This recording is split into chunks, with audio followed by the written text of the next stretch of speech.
the AGM, a second welcome for the afternoon. What I should have said, Simon alluded to it in the AGM, is welcome to our new boardroom and our new premises. We weren't entirely sure how logistically it might work. It just about works, I think, in terms of the numbers of attendees. But we're going to keep persevering with it for the foreseeable future and see how we can make it work. So this is a meeting of the Shropshire, Telford and Wrekin Integrated Care Board. We have a part 2 agenda, which for some people will follow straight on afterwards, after the first part.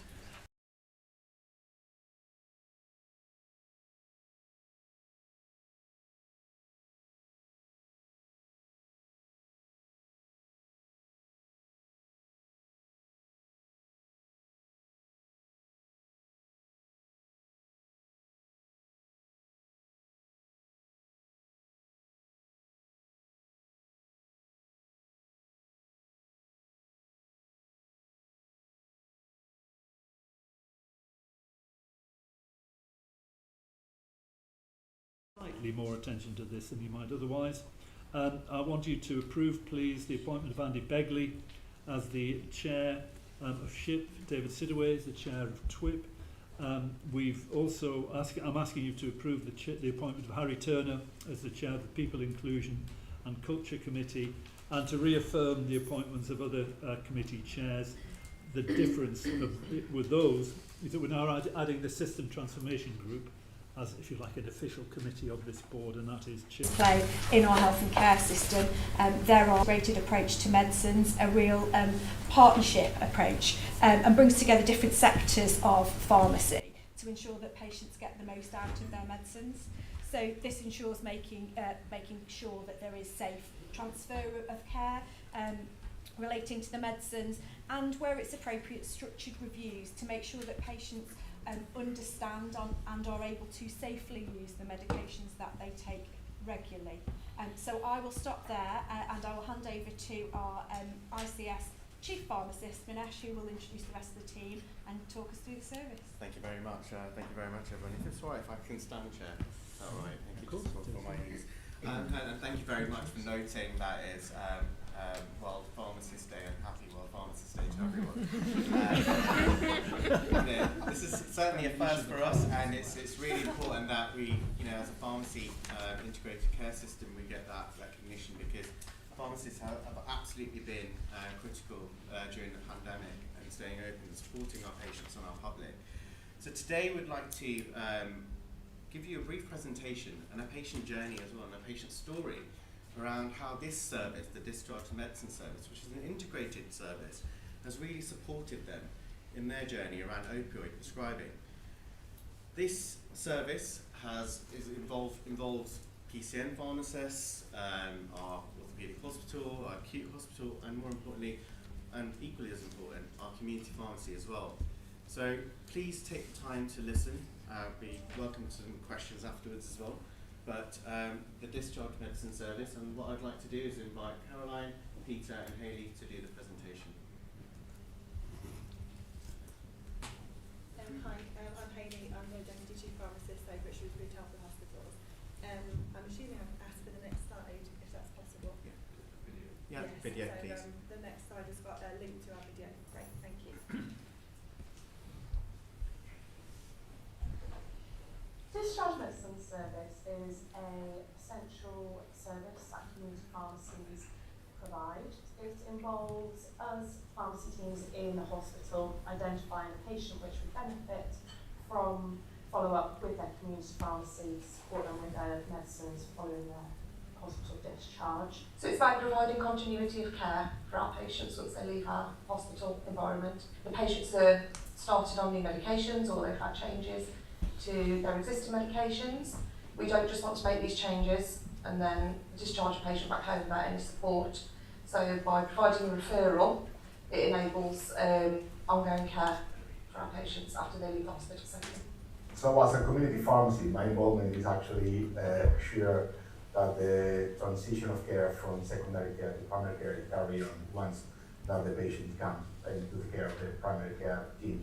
Just ring the patient and just to say, how you getting on with the medication, how you finding it. And find out how he's coping with any changes that has happened from when first come to hospital, and is everything going and working for him. The benefits are compliance for the patients to ensure that they are continuing to take their medications when they are discharged, and if they're having any side effects or any problems with the medications, these can be discussed with the pharmacist. So we looked at medicines which we deem to be high-risk medicines, patients that have taken no medications pre-admission, and then they have come into hospital through a medical event, and then I started on a large group of medicines. Part of our meetings and our roles that we have within the DLS service, we have been told about a patient who was a patient at our local orthopaedic hospital. He had a really positive outcome when he was referred, when he mentioned that he wanted to look at possibly reducing his amount of opioids that he was taking. So the pharmacy there, they referred the patient for a DMS referral and also for a structured medication review with their primary care supporter. John, you came for an operation at the trust. And what surgery were you doing? A revision of my religion. A revision, Of the a second revision. revision Second revision of the religion, yeah. of your knee. Of my knee, right knee, yeah. Yeah. And you have a condition known as Ehlers-Danlos syndrome. a lot of the pain medication that you were taking was Yeah, it's all related to Ehlers-Danlos syndrome. not only on a very large dose of morphine, but you were on a number of different medicines. Pregabalin and all those, yeah. Some of which I could see were clearly because of side effects of the treatment that you were taking, and I felt like there were things that we could do to support you in whichever way necessary. Because of the fact of I've not had much help or any help that can be, they've not really been interested. It's having to trust where a lot of the time people have just gone, oh, take that away just for it almost it seems like that. Yeah. Because I've not had anybody individually or that has explained why it would be good to do that. Yeah, it was clear that there was a path to support you better that I could direct you to. You gave me your consent to refer you to or to share the information with your community pharmacy. It was that support and trust and knowing that things were being done for the right reasons. Yes. She explained everything, didn't she? Right from day one, why it was being done and all the reasons. I would have fallen through the cracks probably, yeah. You'd have fallen through I the mean, cracks. Amanda has virtually the hand of God when it's connecting Alex. Anything that she emails, he acts on himself. Like you say, trust is really important to you. So feeling like you've got invested people. Yeah, because I've had so many years of no support. Yeah, it does make a lot of difference for me to find somebody I can trust. The overall benefit for the patient is to reduce the amount of opioids that the patients are taking, to have a positive impact on their life. It's helping everybody, and if we can open up that communication for everyone, that's got to be good for the patients. I think that the service is very valuable, brilliant services. This is a service where you can actually say that both are working in a collaborative way to benefit the patient. Yeah. He's taken all that morphine away, and I'm so proud of what he's done, and he hasn't got any worse. You've hit the nail on the head. You should be really proud of yourself. Yeah, well, I'm not good at being proud of myself. Well, we'll be proud for you then, Yeah, because it's not easy what you've done. Glad I met you on that time, because I'm glad I met you as well. There's a lot of people probably find it difficult to trust things being taken away rather than being given to them. Whereas I've been quite glad to get rid of it, to be honest. I've had such a bloody awful life of pain that until now, until I came in and met you on that time, I've been left on my own to deal with a lot of it, or it's been the side effects of dealing with all these things that have been done have been quite a battle. Thanks.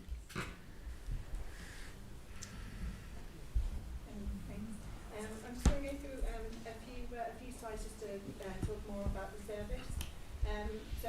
video kind of suggested there, the whole point of the service is to reduce readmissions to hospitals, to support patients after their discharge, and to reduce any harm that might be caused by medicines.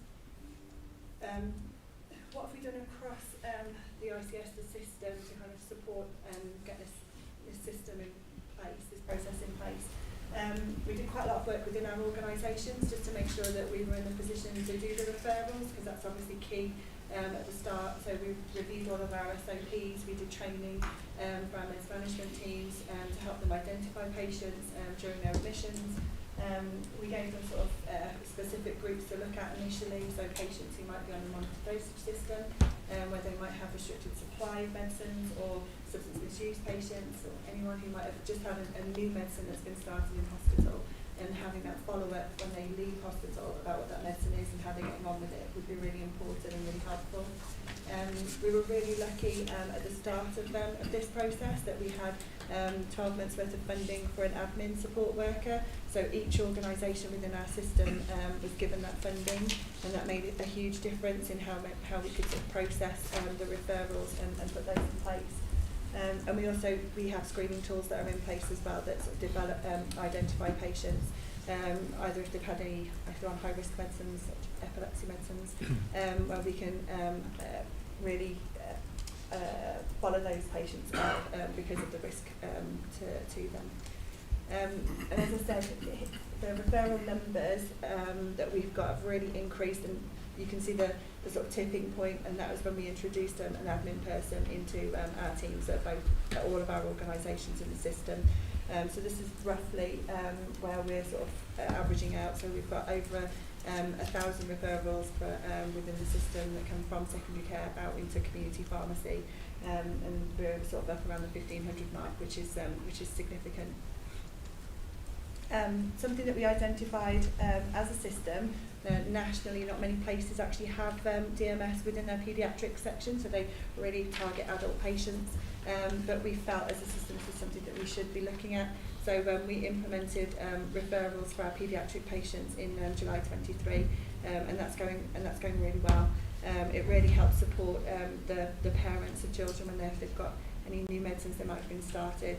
A lot of children's medicines can be unlicensed, can be difficult to get hold of, and community pharmacies are getting those referrals through and really supporting them when they after their discharge.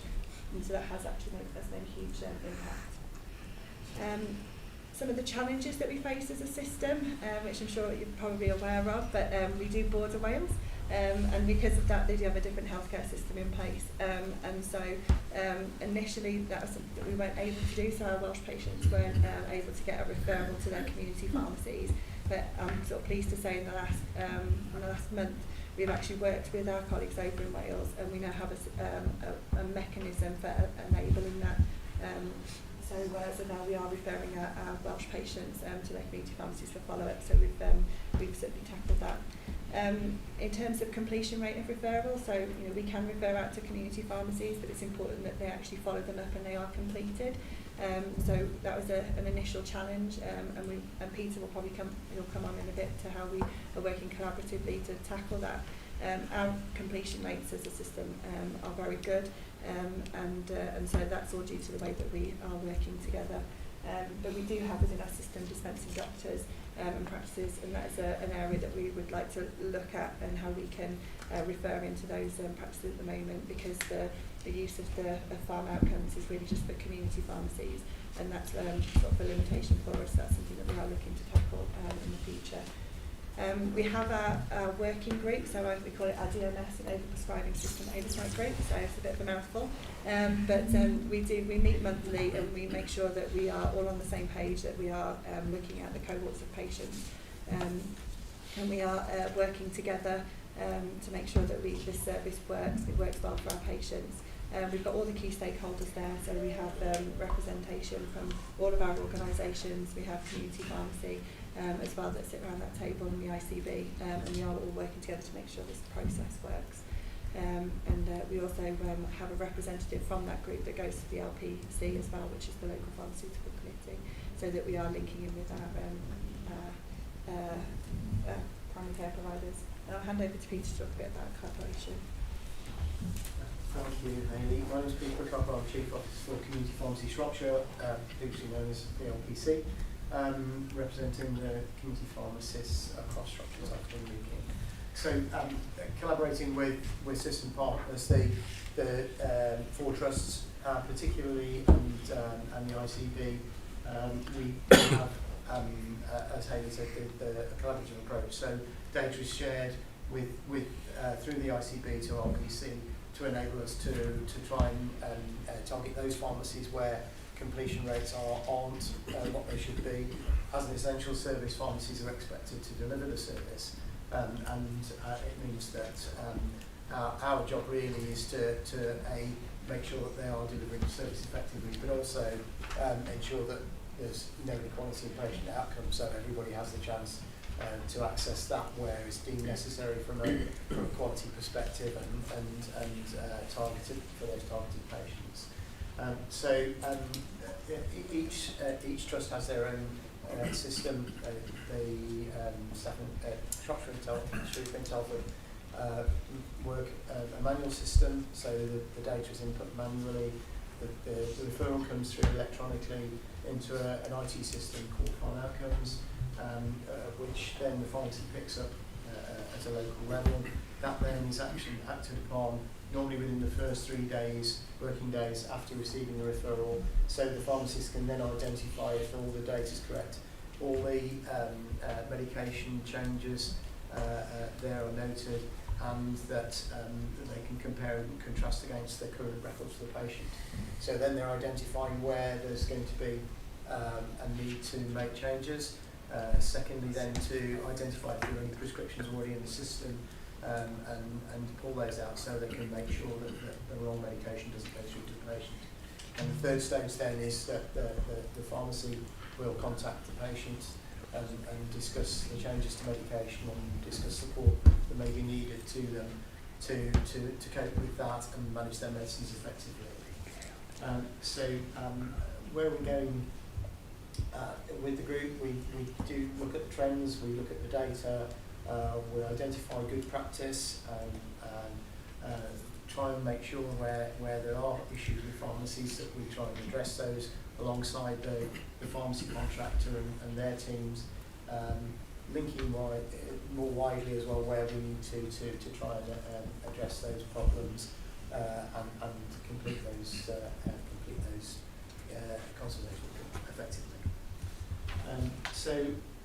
Support-wise, as the LPC, we are the linchpin between the community pharmacy network, the trusts, and the ICB.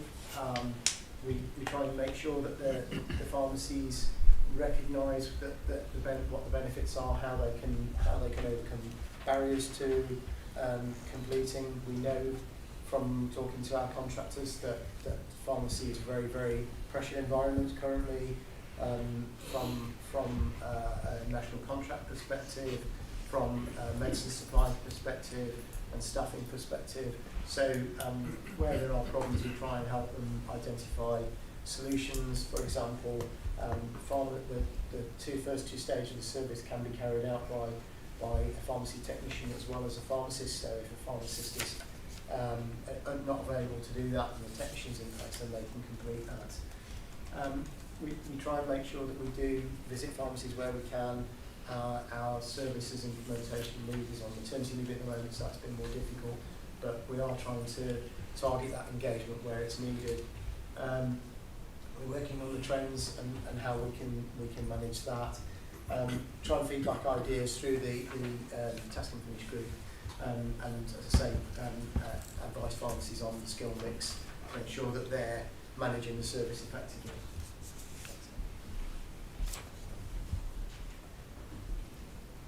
So we've made a really good start on DMS, and we wanted to see how we could improve the sort of cross-sector working with our PCN pharmacists and really network and really drive through patients getting the most from their medicines. So the teams, particularly at South, really developed a way of referring patients who were identified as having a need for a medicines review on admission, finding a way to make sure that they were followed up in the community after they've been discharged. So we can now email across our referrals to pharmacists that are working across PCNs, but also pharmacists that are working in dispensing GP practices. So it really broke down the challenges that we were facing with not being able to use pharma outcomes as a platform to do that. And we're quite unique in doing this. There's not many ICSs around the UK that have been able to develop this service. Our focus really as an ICS was opioids. We're incredibly high for the UK, and we knew that we had the professional capacity to try and address that. So focusing on that as an ICS was really important to us, and actually it was really important to our patients.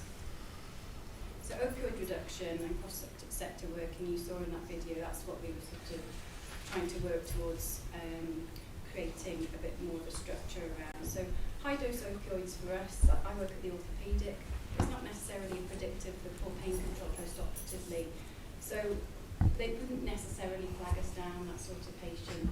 But if they are on high-dose opioids, my team will identify that and we'll create that referral into community across to the PCNs to facilitate that structured medicines review. There were things we could do as secondary care providers to try and improve how we communicate that information to GPs, make sure they know that any sort of short-term opiates are not for long-term use and that they're not continued inappropriately, and make sure that there's a sort of indication and a duration of treatment that's sort of readily available in those discharge letters. And then it was about sort of coordinating that complex interface of primary care, community, pharmacy, and also the PCN pharmacists, so knowing who those individuals were. And Amanda, who spoke to the patient that's on the video, she's done a magnificent job of reducing his opioid consumption by about 70%. And the really, I suppose for me, the really telling part of that is that he's had absolutely no change in his pain level. So whether he's on a gram of morphine or whether he's on 100 milligrams of morphine, the pain he's experiencing has not changed, which just sort of drives home that actually opioids really don't work in this setting. So opioids are harmful, we know that. Actually, for people who have any dose of opioid, Codinol, things that you can buy over the counter, if they're on them for over 2 years and they don't get any support, one extra person dies for every 62 people prescribed them. So it's a really, really important area that we're focusing on as an ICS, and it relies on the professional relationships that we've developed in primary care, in community pharmacy, my secondary care colleagues, and it's really, really, it's credit to everyone involved really what we've managed to achieve. So thank you. Thank you. I guess it just remains to me to say thank you very much to the team. I think such a good example of taking one of our ICS priorities and using collaboration and partnership working to meet those unmet needs of those patients, and hearing from the horse's mouth a patient where you really did make a difference to him. It is nothing speaks louder than that, does it? So I think an excellent example on World Pharmacist Day, and yeah. Thank you for presenting it to us, and thank you for all you do. Thank you, Lorna, and thank you all. Can I invite members of the board to raise any questions or comments? Patricia. Yeah, it's a phenomenal presentation, so thank you. And I think it is well known amongst clinicians about polypharmacy and the impact of medicines and the importance of medicines optimisation, not just prescribing, as the gentleman said, but de-prescribing and the impact that that has.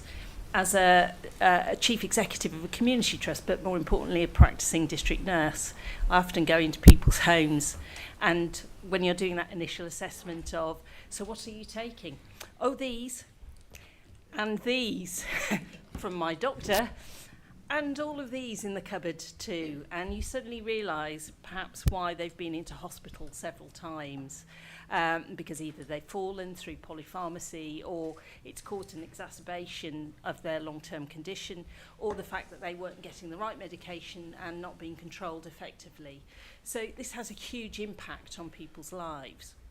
And it has a huge cost, the human cost, as we heard in the video, but also the cost to the taxpayer, because this is huge in terms of waste of medicines, the misuse of medicines, and the fact that we know that you can get better clinical outcomes by looking at how you optimise. So this programme of work is just phenomenal, most importantly in terms of the clinical outcome and the impact and the reduction of cost to the human being, and how it promotes them continuing to be independent, but also the wider cost to the system. So it was really phenomenal, and really kind of tells the story of what that impact is to the person. Thank you, Patricia. Deborah? Hi, thank you. It was really interesting to hear about this service. For me, it illustrates the importance and the benefit of all our organisations working together seamlessly for the benefit of the patient, and recognising that what happens in one organisation is really important to another. And I'm glad you brought up the sort of the contribution of the PCN pharmacists in general practice, because that they're the other parts of the team in a way. It starts in secondary care, as you say, often with medication that may be initiated there post-operatively, but what's really important is that seamless communication and transition and transfer of care. Because medications kind of are continue to be prescribed by practices in the community, that clarity of communication about what should be continued and what should not be, and what the plan is. And I wanted to emphasise the role of our PCN pharmacists, and we're keen to work with our colleagues both in secondary care and in community pharmacies, and we are.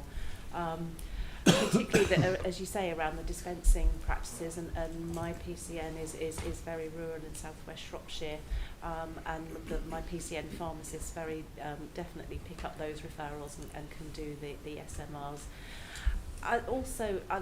It's very difficult to address issues like opioid deprescribing alone, and we're certainly working with our community pharmacist colleagues in Ludlow, where the Community Pharmacy Pathfinder programme is piloting opioid deprescribing, and talking to our community pharmacist colleague there. She's found it really difficult because it's hard to do on your own. It's you have to build that trusting relationship with patients, and you have to put the support around them. And in fact, we are about to evolve our PCN pain management service into a sort of an MDT approach, which will include our community pharmacist colleague as well as our PCN pharmacists and other members of the team, and I strongly believe that is the way you get the best outcomes for the patient, is by all working together, different disciplines, different services and organisations. That's where you make the difference. Thanks, Deborah. Nitty. Fantastic program, and many congratulations, because you must have seen the World Health Organization has said it's pharmacy first for primary care. And I'm doing 2 programs in very poor countries around this, so we'll have a chat about that another time. I have 4 questions. One is, how digital is your program? But you mentioned a little bit about the different systems. They go somewhere and then the system picks it up, and some pharmacists pick it. So that's 1. 2, it's a fabulous program. So how are we scaling this? We can't limit it just to opioid use. So can we look at, if it's a successful program, everybody endorses it, how as an ICB are we going to scale this to get the savings that we're talking about? How do we invest in it? So that'd be my second question. And the third one, SMRs, the same things as medicine use reviews. I'm rather old, so that's what they used to be called many years ago. Is that correct? This is more holistic. It's more holistic, so it's slightly different. And how digital is that as well, is what I'd like to figure out, because when you do it at scale, you can't possibly do it in a manual fashion. It can't happen, it won't happen, and how patients then use that system to self-assess is really interesting for me. And then finally, Neil, what I really picked up with that video that we saw was the one thing the patient said was difficult to trust medicines taken away rather than those given to them. I think that's what I'm taking away today. And I think that's probably the most customer-focused thing that we need to figure out, and how we get that trust back on that bit of it, not the other bits of it. So those 3 questions I'd really like answering. Maybe not today, and perhaps we need to pick it up at a separate time. I think there are quite a few things that I'd like to suggest we need to pick up, but thank you for those very pertinent questions. We've got Trevor and Julian. Thank you, Neil. I just really wanted to, a quick one, just to confirm we took this same story to our last public board, and it had exactly the same impact and effect. So absolutely applaud the collaboration. And to Nitty's point, I think we left that conversation at our board with how do we scale it? How do we actually make it something which happens day in, day out, and not just on a specific drug? And that we committed as a board in South that we would support it in every way we possibly can to drive it further, faster and deeper. Thank you. Julian? Just 2 quick points. One of them is this is an area that we need electronic prescribing. In an ideal world, we have a joined up system because all these observations by the hospital and the pharmacist still need to come back to the GP to alter in practice, or the pharmacist within practice to alter. So an ideal one joined up system, but even more basic would be SAF using an electronic prescribing system that ties in with community pharmacy. My second point just about the opiate deprescribing. I'm actually a lot more reassured now I know that Kara's in charge, because I'm sure she's very committed and dedicated, and she's really good about the opiate prescribing that comes out of Robert Jones. Really, we're finding a lot of it comes out not just post-op, but out of outpatients, where it is driven, as Deb was saying, by long waits for MSK, and people are advised to come and see their GP for pregabalin and gabapentin and opiates, and that's very hard. Once the consultant has told someone to come and ask for those drugs from a GP, it takes me a lot of time to try and persuade them that these aren't the right drugs for them to take. And I suppose secondly, that story is amazing, and obviously you have a very strong and long relationship with that person who treats their opiates, which shows that this isn't a quick thing. So I suppose the question to the system is, what steps are we making to commission a formal opiate and controlled drug deprescribing service to people to prescribe medications, because that is a massive thing that we're crying out for, and that it requires relationship building and a lot of time and a lot of knowledge and skill, which clearly Carrie has, but she can't see all the patients who are using high doses of opiates. Okay, I mean, we could continue with this discussion for the rest of the afternoon, and I'm really grateful to you all for coming and presenting your wares, as it were, and thank you, Lorna, for creating this opportunity. What this cries out for is a plan for pharmacy. You've opened our eyes to a bigger vision of opportunity, I think, for pharmacy. And Lorna, I'd like to ask you, with your colleagues and others, a system-wide view of how we're going to develop this kind of approach to pharmacy. And what else do we need to be thinking about in terms of pharmacy and prescribing, etc., as a system? Not just for cost reasons at all, although they're important, but from a clinical outcome perspective, and also from just a basic customer patient family satisfaction role. And I would suggest that we ask you to commission some work on that and come back to the board, I don't know when, tell us when, but in the not too distant future, with some really hard ideas, if you like, about sorry, David Bennett, a strategy. David Bennett doesn't like the term strategy, a plan for pharmacy, because I think that's what, for me, this discussion has really illustrated. It's something that we need. So if that was part of your mission, you've succeeded. Thank you very much. Very much. Are you okay with that, Lorna? Absolutely, that is really what we'd hoped you would say, and that the board would give us the mandate to do. Yeah. So we will absolutely willingly accept the challenge and come back to you within a reasonable time frame to update you on our progress. And we must remember digital. Don't forget that. It's really this will not scale with and Julian's point is very, very pertinent. Yeah. There's one, and can I say, I can't imagine that any organisation within our system would decide that this is not for them. This has to be a system-wide approach, including, of course, primary care, community pharmacy, and the NHS providers. So we look forward to seeing what kind of ideas you come up with in the not too distant future. Thank you very much indeed, and thank you all for coming. You're more than welcome to stay for the rest of the meeting. I suspect you can do the things you'd rather do, and you can be forgiven for that as well. Thank you very much indeed. Okay, I need to move us on. The next item is the System Board Assurance Framework. Simon. I'm going to hand over to Alison to take this, if that's okay, Chair. Yeah. Thank you, Chair. So we are presenting the System Board Assurance Framework again at this meeting. It's an updated version from that you saw at the last meeting. There have been some amendments to it, mainly around the highlights section, giving progress against some of the actions that are coming out of that Strategic Board Assurance Framework. Asking the board really for your oversight of that, your critique of it. Is there anything in there that we have missed? Is there any more assurances that we can be providing? Is there any amendments to the content as it stands at the moment? We'll welcome any questions. I'm probably not in a position to answer them because I don't have the technical ability on some of those areas, but my colleagues around the table I'm sure will be able to provide answers. And it's a pity Roger Dunshea isn't able to be here because he of course is keenly interested in this subject.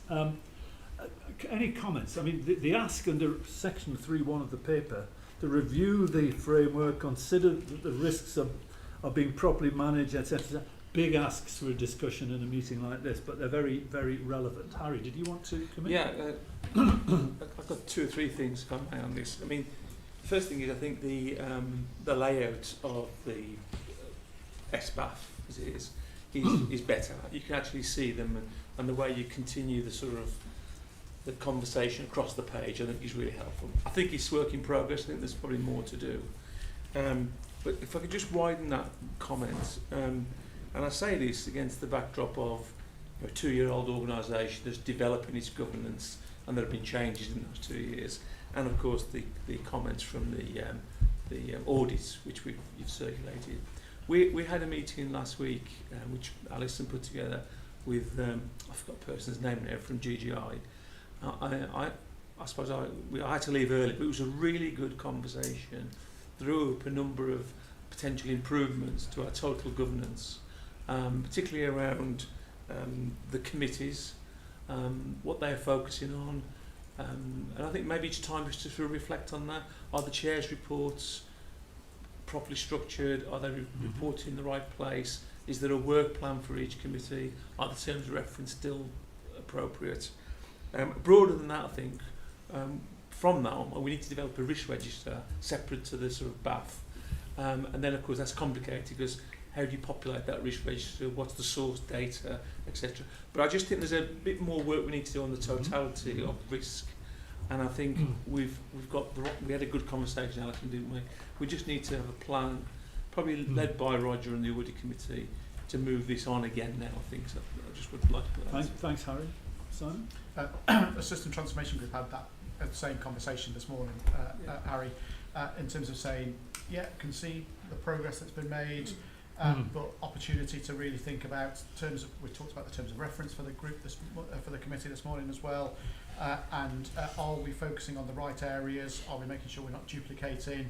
How do we make sure that we fully represent all partners in terms of the board assurance framework, in terms of the both risks and the areas that have been identified, and make sure that it's not a them and us, but it builds from our organisations and our local authority partners into the system position that then articulates that, but then are the actions that we're putting in place then and the mitigations and the levels of assurance then actually dealing with the risk that's being articulated, and we can see a difference happening. So I think we're having similar conversations, so it makes sense to pull that together in one place. I noted the audit committee meeting on the 18th of September noted progress, but still some gaps existed. Is that which you and Harry have mentioned, is that reference to the gaps, or are there other gaps, Claire, that we really need to be focusing upon? It's a question I had in mind. I'll just say you might want to. Yeah, there are other gaps actually, Chair, that were identified in the audit committee, and I actually raised that in our senior leadership team on Tuesday with colleagues, some of which are around the table, to actually get some more pace and momentum in actually addressing those, reviewing them and bringing them up to the point that we are at with the risks and mitigations. So that's being actioned by colleagues as we speak. Okay. So, given the fact that we recognise it's still work in progress, there are gaps, we're evolving, making some progress, can I just check who holds the job ticket around this table for drawing all of that together and making sure that things are moving forward? Chief Business Officer. That's what I thought you might say. So, Alison, this Before is... she directed it towards me, this is something, Alison, which is in your bailiwick, I presume. And can we leave it to you to make sure that we're regularly updated, presumably through the audit committee? Yes. I'm sure Roger Dunshare will be warmly breathing down your neck to make sure that it is taken forward. Yes, so the plan is, Chair, that we will be bringing both the SBAF and the risk registers below it to the audit committee to each meeting. It will also be presented here at each meeting, and we've now got agreement across the committees that they too will have at each of their meetings. So until somebody tells me to stop bringing it, you will have it at each meeting. And what we've said, and what Roger is really keen to ensure, is that it's at the beginning of the meeting, not tucked away somewhere towards the end, just before any other business, and therefore gets the prominence. That's the conversation that Harry's referring to. Yeah, We had with exactly. GGI. It was working through some of those practical considerations. Can I just, I think more important in a way every month is the risk register than the SBAF. I mean, you'd usually have the SBAF or the BAF every quarter because it's very strategic, or should be very strategic, and the conversations take place in detail at committees, transformation groups. So it might be that we're overwhelming this board with 2 reports. Maybe we need to let it mature, but I would say the SBAF should be maybe dropped to bi-monthly and then quarterly, but the risk register, which is the here and now, is what needs to come for this board to discuss. I agree. And if Roger were here, we would echo that point. Okay, thank you. That's some progress. Moving on then to the ICB Chief Executive's report, which is in 2 parts. There's a decision we're asked to make about the process for managing public questions at ICB board meetings, and then there is the report for information, which I'll turn to Simon to introduce in a moment or two. Simon, are you introducing the process for managing public questions at board meetings, or is this ours? So I was going to do a brief introduction, but then there's a separate paper in the pack that was indeed taken as read, and was really just going to then go to Alison in terms of taking us through that for the decision. Not sure if you want to deal with that first. Let's deal with that first, yeah. Okay. Alison. So the paper we're referring to is a process for managing public questions at ICB board meetings. We brought the paper because we did have an incident back in April of this year where one member of the public submitted 121 questions to us to answer, and we struggled. We have very clear guidance about how long it takes, or what our expectations are in responding to those questions, and 121 unfortunately was beyond our ability to deal with, both in terms of actually administering it from an administrative point of view, but then also actually coordinating it with colleagues around the table for their teams to actually submit the level of detail that we needed. So what I wanted to do was just canvass your opinion really about whether the process we've got in place at the moment is the right one, and we've given you some information about benchmarking with other ICBs around the country, and whether we feel that actually if it is right, then what we need to do is actually perhaps give a bit more guidance to members of the public about how to submit questions, and their managing their expectations about how we will then respond. The alternative is that we could look to limit questions to individual members of the public. My personal view, and that outlined in the paper, is that I think that is probably not the right way to go. That's not what other ICBs do at the moment, and actually I think it gives a very negative view of the ICB in terms of our transparency and our wish to engage with our local population. So my recommendation is that we remain as we are, but we actually provide a bit more detail on the guidance, so that members of the public are very clear about what they can and can't do and how we will respond. And even if we aren't able to answer all of their questions, that's a conversation we go back to them. It's not just we don't do it. The conversation I normally have with people is which questions are most important to you, because we'll concentrate on those. That seems to me to be very good practical advice. Patricia, do you support this approach? I completely support this approach. In fact, we have recently developed something very similar, very simplistic. However, I think we need to be consistent across the board. There may be some slight nuances, but you know, a board is run every board is run in a very similar way in terms of governance.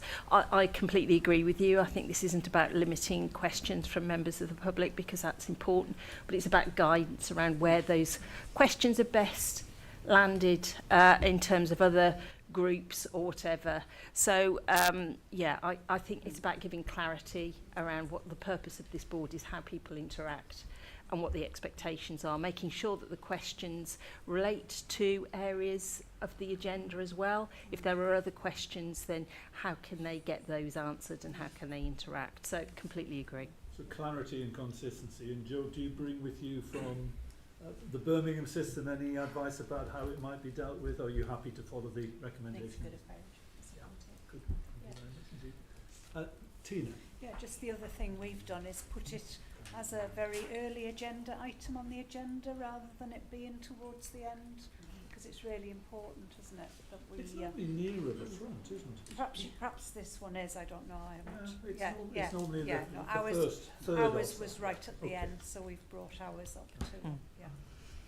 Meredith. Thank you. Yeah, just to support everything Alison says. Just a couple of details. One, I noticed that the answers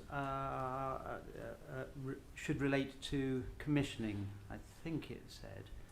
It just struck me that actually the ICB functions are wider than commissioning, and I did just think perhaps we might replace commissioning with functions related to the organisation or something. That's like a good point.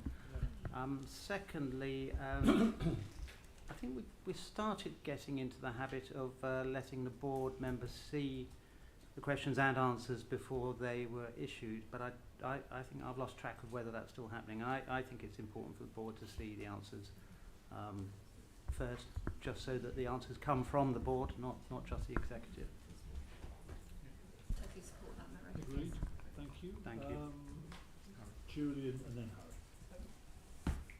I suppose the only question is the proposers that we leave the rules the same, but we just issue more guidance alongside rules. That's what the paper proposes, is it? I'm not sure how that will necessarily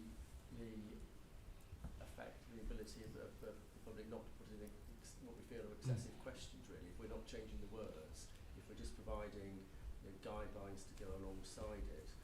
So I wonder whether I understand we need to be more explicit perhaps about what the reason for sort of, for saying there's too many questions or we can't deal with them or they're too extensive, or at least have some extra rule that allows us to go back about vexatious questions, or some wording that doesn't get us into more hot water with people, but allows us also to be practical.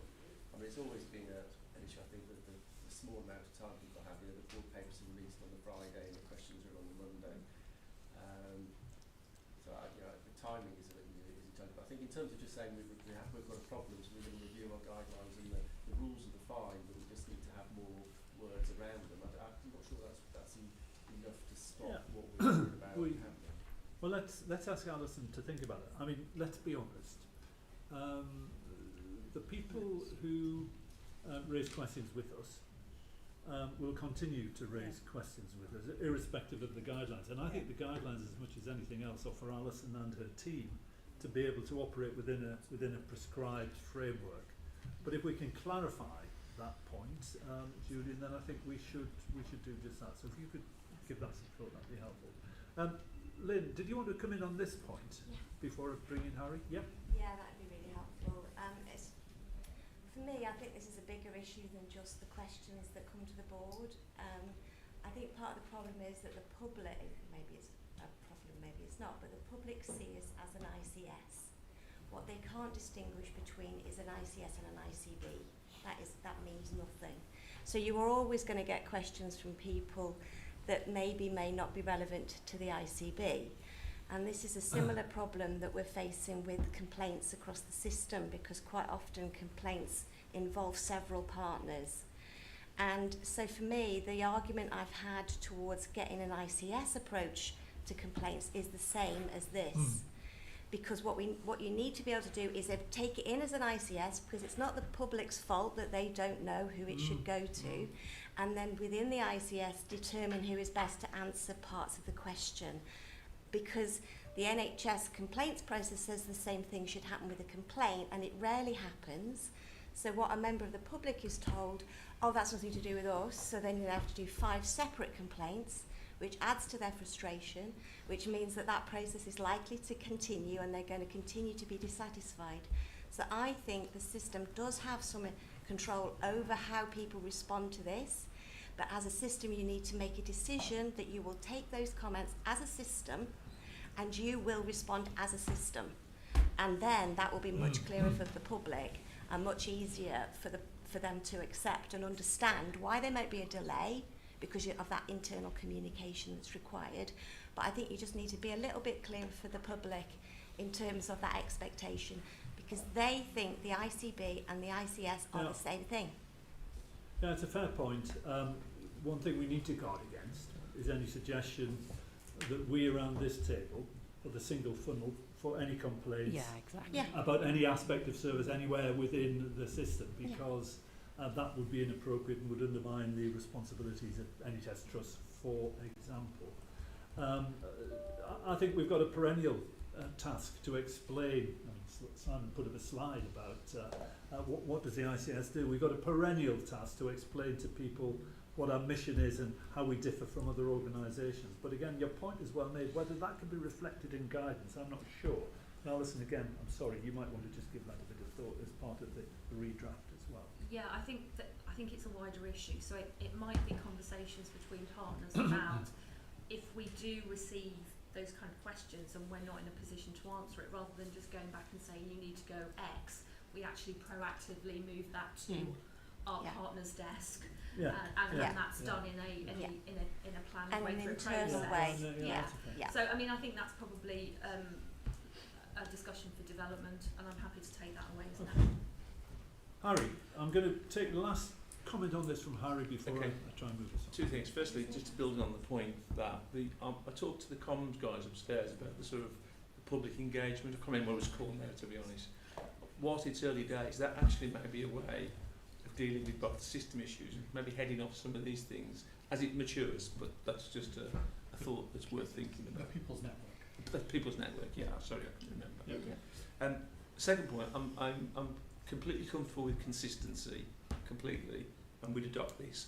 I would just want to make the point, I've got councillor governors that I have to deal with as well, and I have to be a little bit more flexible with them on questions to oil the wheels of a satisfied council. You're so compliant, Mr. Turner. I know. Just eat, please. You make a good point, and there's nothing that we're talking about attempts to undermine that kind of relationship that you and your board have with your governors. Okay, thank you. I think essentially what we've said is a recommendation as put to us is acceptable, subject to some careful description in terms of how we manage it. So that's great, thank you. Simon, over to you now. Okay, so I will take the report, the rest of the report as read, but just pull out some key highlights in terms of that. We've already had some conversations, but the importance of the Darcy review, I think, in terms of setting out the diagnosis for the new government around what might come next is important in some of the areas that it sets out. As we've talked about the AGM, I don't think there's anything in there that any of us would have looked at and read and thought we weren't expecting that, but it was a difficult and challenging read. I think there's a few bits where it is really stark. So the drive around being clear about who's got responsibility for performance management, and the need to work that through, because there's competing conversations and competing discussions around who's got that responsibility, and that prevents us focusing on what are we doing to deliver on things, because everybody's looking at who do we need to prepare the next slides for and who are we responding to. So I think there's a really important conversation in that. I think linked to the WICB programme, that's nearing its completion now. We will have delivered the running cost reduction that we were asked to deliver for 24-25, and are well on the way to delivering what we need for 25-26. We are recruiting into the structures, so there are changes and there's impacts on individuals, but that's working its way through and is positive. And I want to be clear in terms of that we are absolutely focused on becoming that strategic commissioner with that role of facilitation, system engagement, system collaborative working and being a partner in the system to drive that integration agenda. So that will be the focus and the function of the organisation that is the Integrated Care Board. I update on the decision that was taken around specialised commissioning delegation.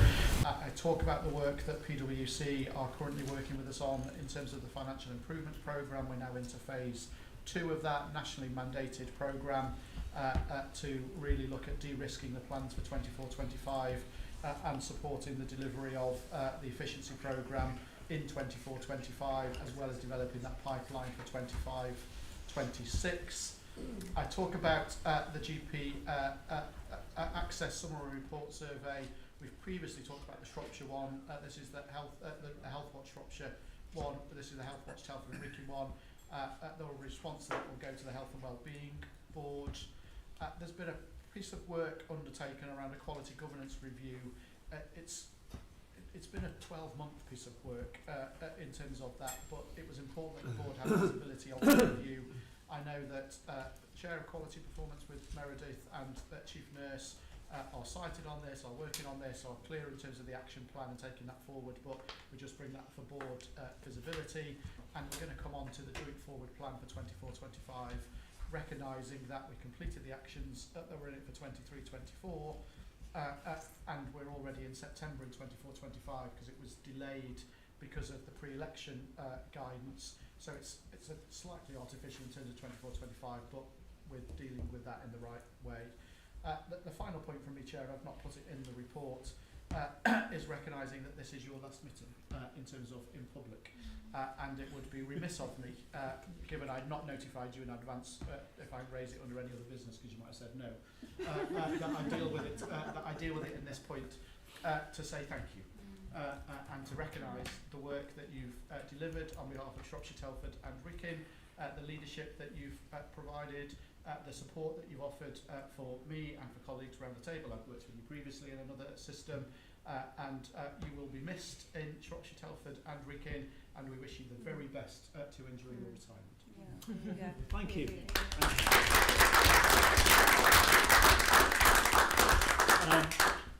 A bit dangerous, Simon, doing that halfway through a meeting when I haven't finished yet.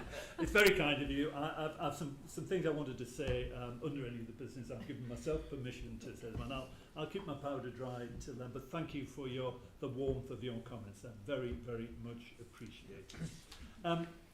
One thing I wondered if we might, just under the heading of for information, Trevor, just get an update on HTP. Because things have been moving over the last little while, haven't they? I think anyone that's been to the SATH site in the last couple of weeks will recognise just how much activity is actually going on at the moment. But I suppose the key issues would be that the contracts have been signed with our contractors, and so that is moving on what is effectively phase 1, which is 2/3 of the main programme at this point in time. Car parking has been altered and moved around, and actually, strange enough, it's probably working better than it did before, to be perfectly honest. But in terms of generally how things are moving, they are moving rapidly, Neil. And I would add slightly cheekily to Simon's comment that actually your support around HTP from a SATH board perspective has been both welcomed and valued, and I think that you leave with that as one of the areas that I think you should feel very proud of. Thank you very much indeed. I'm not sure everybody would agree with that, but I think it's such a strategically important programme. I'm delighted that it's underway. However, one thing I just wanted to mention as part of it is we have a big commitment which is still to be fulfilled to describe what the out-of-hospital services will look like, and a big commitment still unfulfilled to describe what PRH will be providing beyond that which is currently available. Now we're all clear that those are things that we need to do, but I would simply wish to have that noted as the next one thing, building that on thing.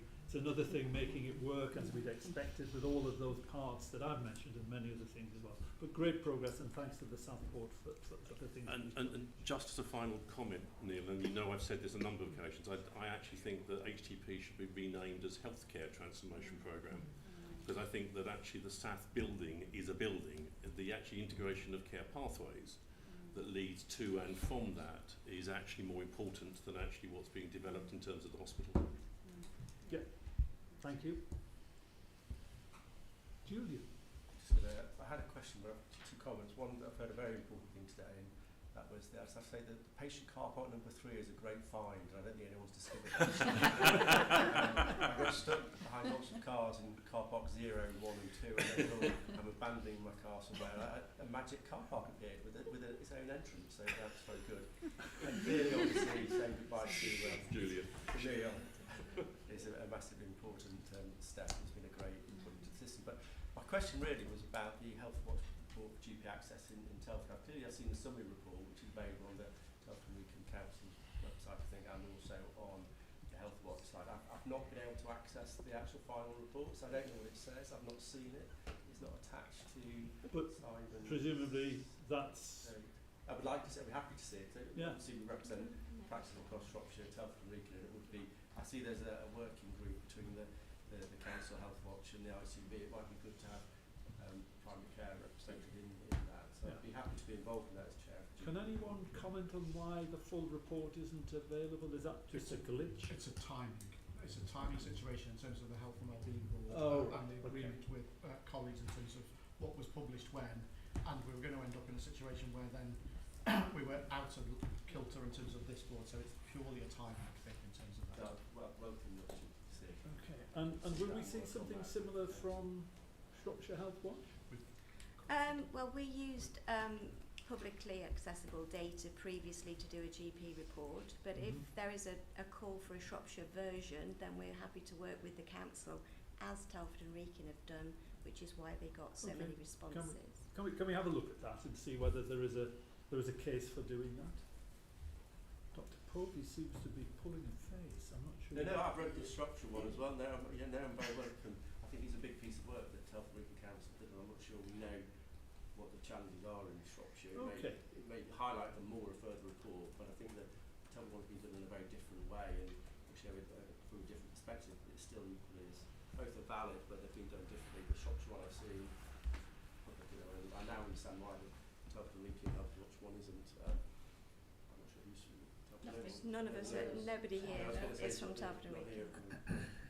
All right, well, the stage management of that appears as if it's got some degree of coordination. So let's see how soon the Telford and Wrekin report is available, and let's have a look and think about whether an equivalent, whatever that means, would be appropriate for Shropshire. Nitty, did you want to go? Yeah, just quickly on that, on the out-of-hospital services that you were talking about and defining some of those, the risk of sounding repetitive, it's not just care pathways, it's seamless care pathways, I would call them. And what are the seamless care pathways, how you actually deliver them is always digital. In this day, we can't have analog ways of delivering seamless care pathways, nudging patients to the right place, making sure appointment bookings are in the right place at the right time. All of that requires digital. So I don't see that. I mean, I didn't see that in the report, and I did mention it at the time when we were, when that report came to board. I think it's going to be really important going forward if we are to have any sort of seamless care pathway working and the shift right or shift left, whatever you call it. So I think I'd really like to see that somewhere once we start to get into the nitty-gritty of sorting out what those pathways are, how we deliver them, and the implementation. And then that's very linked to what Simon just talked about in the Darcy report, which I think I mentioned to you when we had a planning meeting, was around research and innovation. And I think I'd encourage everyone to read that bit in the Darcy report on research and innovation. And I think it's about defining our ambition around research and innovation as well. And that should be part of our risk assessment of ourselves. How ambitious are we? Are we delivering against research and innovation as we said we would? And how I think the government now will push us to that direction. Really important points. Thank you very much indeed, Nikki. And there's, I suppose... So just on that point, I was just going to say, Chair, so I'm delighted that Lorna's joined us in terms of Chief Medical Officer. with direct link in terms of Keele University, so that will be the focus in terms of building that research and innovation conversation. And these are very helpful segues into the next agenda item, which is about the Joint Forward Plan, if I may move on, please. And hand over to you, Nigel. We're sort of betwixt and between, really, aren't we? We've got this year's plan, but as Simon has rightly said, we've really got to start thinking about next year's and beyond as well. Yep. You'll help us navigate those waters. Indeed, as best I can. I think just to remind colleagues that so this is an NHS document, but it very much reflects of the system for all the right reasons.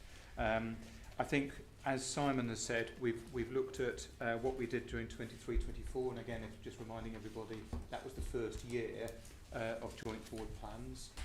So I think it's taken time just to get into that. And I think also, as Simon's mentioned, some of the management of change that we've done within the ICB and the operating model, but also just quite frankly some of the resource in the right places to coordinate this is going to be really important and also really valuable going forward. I think what we want to do is really maintain the momentum of working with the place boards, health and wellbeing boards, the key work under each of the different committees, the transformation programme work that we've got underway, but then also, and I think and he's given an example there, how we make sure that we really understand the enablers, whether that is estate, digital and others, but also recognise a whole system part. In this plan, there's focus on the voluntary and community sector, for example, but of course there are many others. So this plan, and again, this was slightly delayed for, firstly, the planning guidance for this year didn't come out until later in Q1, and then we promptly went into a pre-election period. So that's the reason for the delay. We talked about some of the areas that we absolutely recognise that we've delivered to 23-24, and we did present that at Joint HOSC recently as well. But also we've tried to reflect the changes, and just at least build the momentum going forward.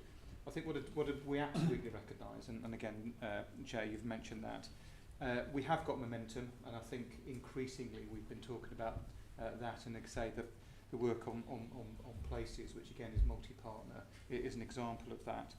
And with Lord Darcy's report, Labour Party's new missions, etc., then of course stand by for updates, let's say, on the planning guidance that we will need to take. I also, just reflecting a couple of comments that I've kindly had ahead of this discussion, there are some changes within the plan itself. There are obviously appointed leads for various different elements. One or two of those have changed over, so there is a gap in a couple of those, and for example the clinical lead for personalised care. But just on that specific point, what I wouldn't want to do is indicate that there's any lack of momentum in that. The work on population health management, we've got a really active group led by one of our local authority directors, but with key people, and the focus on what we're doing at a person level, especially through our integrated neighbourhood team side. So I will absolutely continue to work with ICB executive colleagues, but also colleagues from across the sectors to make sure that we build that momentum. So I offer this to the board to adopt, but recognising that the next 2 or 3 months will be absolutely on the change for what we will do next year. Thanks, Nigel. Can I ask if there are any comments? There's one question I had. Mindful of I think it was the last ICB, Integrated Care Partnership meeting, which Leslie, if I remember correctly, you co-chaired. And we had a board development session which dug into issues relating to population health management a couple of months ago, and there are a couple of themes emerging from that. And the last one that I remember vividly was we all agreed that diabetes was something that we should be really focusing upon. Do you believe that topic, diabetes, has got the prominence we have asked it to have within the current version of the plan, or if not, will it be there in a refreshed version?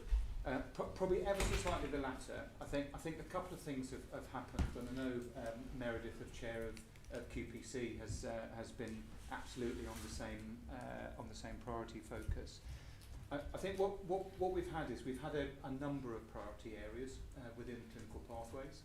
I think what we did, and requests from Simon, and as part of the management of change process and the operating model, we were very keen to make sure that we take a proper, fresh look at the priorities that we have as an ICB and therefore as a system, and recognise and cross-reference those to the work that we've been doing with public health colleagues and the councils to look at what are the priority areas that we feel are those that have most impact and would have most benefit for a population side.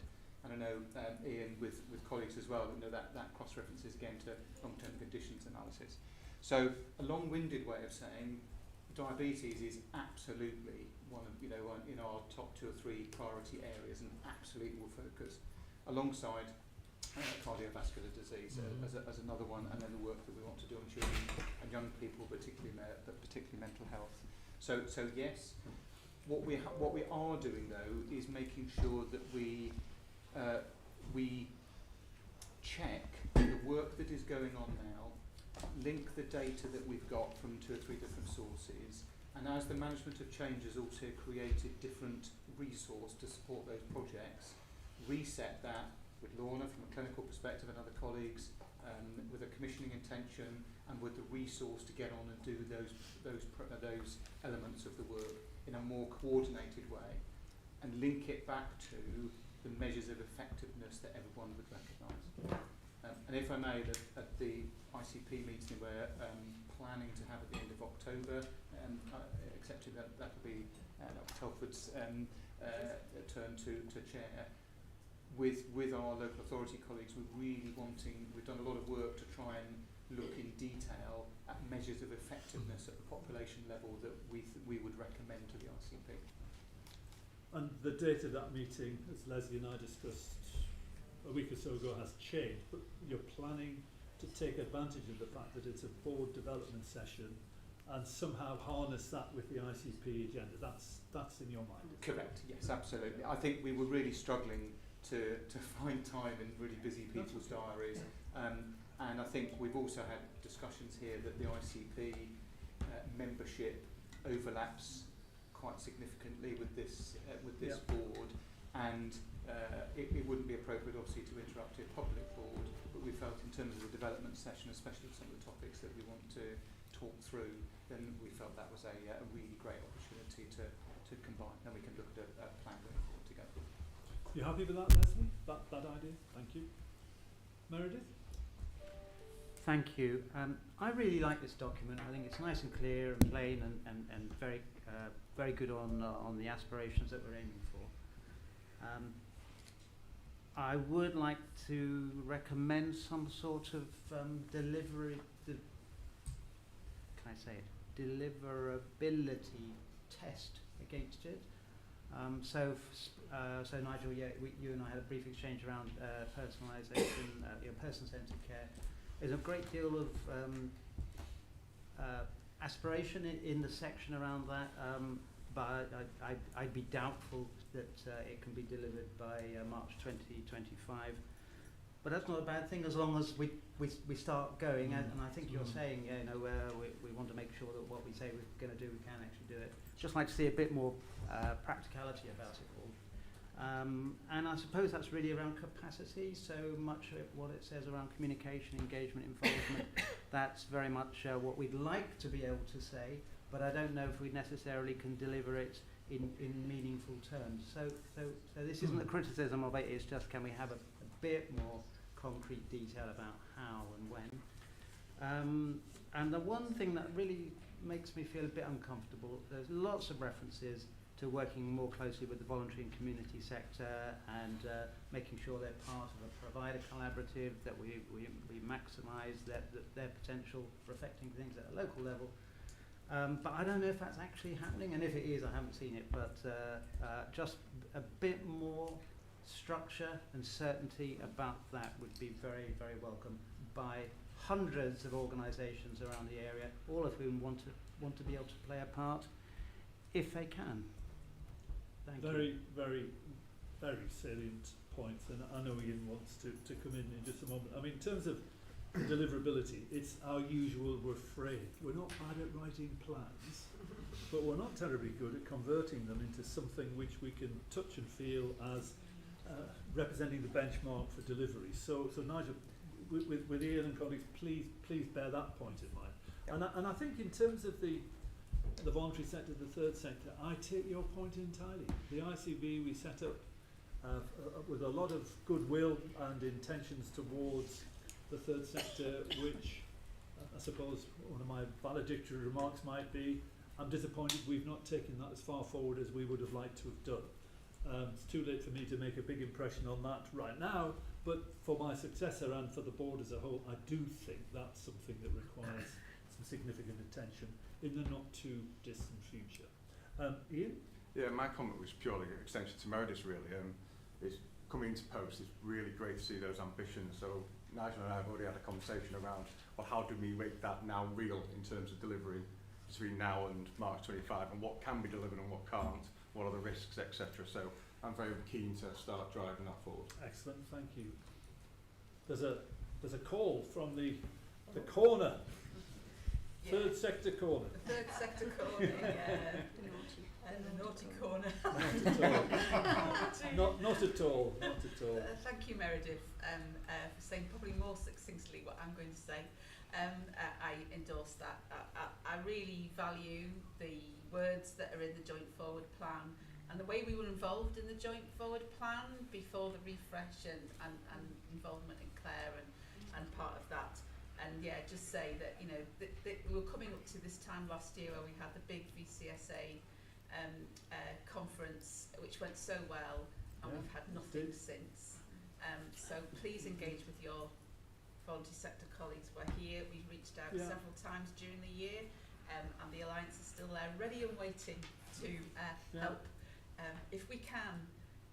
Again, and I know it's a difficult, and I keep repeating this, I know we're in difficult financial situations, but our ability for the voluntary sector is our capacity is just the same as yours.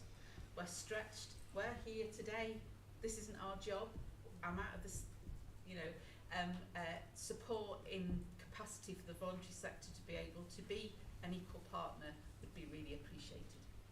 Your point's very well made, and I think, as I've said what I think, it requires attention by the board. I take that point entirely. Nitty, you wanted to? Just quickly on the deliverability bit of it, and you know what you're trying to do here, Ian, my sound advice would be that you need to hire a chief data officer. This delivery plan is never going to happen if you don't have the data exchanges happening properly. You don't have the data to refresh your plan quickly and to know whether it's really working. And I don't think that anybody in an ICB has actually thought about that. But if you look at integrated care worldwide, that's the first thing people point, is the chief data officer. Okay, plenty of good ideas there, Nigel, for you to pick up in terms of the refresh of the plan, involvement of the third sector, and a real sharp focus on deliverability and all of its parts. So, good luck. Good discussion. Thank you very much indeed. The next item is with you, Vanessa, an update on quality oversight of EDs at South and the Dispatches Action Plan. Thank you very much. You'll all be aware that on Monday the 24th of June there was the Dispatches programme aired on Channel 4 called Undercover A&E in Crisis, which featured clips from the A&E at Royal Shrewsbury Hospital with various commentators commentating on what happened. Prior to this, there had been a CQC inspection of the trust in October 23, and a delayed report was received just weeks before that dispatches plan, and there was a lot of synergy between the two, what was in the what was reported and what was in the plan. In response, the trust was working on CQC action plan, and this was accelerated significantly following the television programme, which obviously impacted on both our population, our professionals, and not least the staff considerably. the ICB and SAF worked together on this plan and how it was going to be monitored. We also worked with NHS England very closely to ensure that the right pace and grip was there right across the system and within the trust.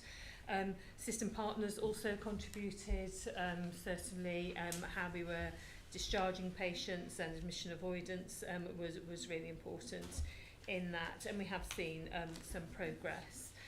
The report highlights those immediate actions, the visits that took place, and we're really grateful to partners around the table for making those multidisciplinary. Health Watch joined us on those, and since there's been surveys of all the systems in the in the Midlands to see what their responses have been to, because national letters did follow about ensuring we had assurance over quality in the emergency departments. And it was held up as best practice that we had our health watches with us, and both Shropshire and Telford and Wrekin contributed and continue to do so. So since the actions that have been put in place, which includes oversight arrangements and frequent visits to the departments, there's been some improvements. Some capitalising on some of the enablers that are within the system, and that continues, and also the detailed improvements, whether those are in infection prevention control or moving and handling in the department, access to food and drink. Demand is something that the it's very responsive, that quality in the demand and the capacity that's within the emergency department. And in August we saw quite a bit of improvement linked with some reduction in demand, but it gave staff in the departments time to implement a lot of the actions, and we saw the best improvement then.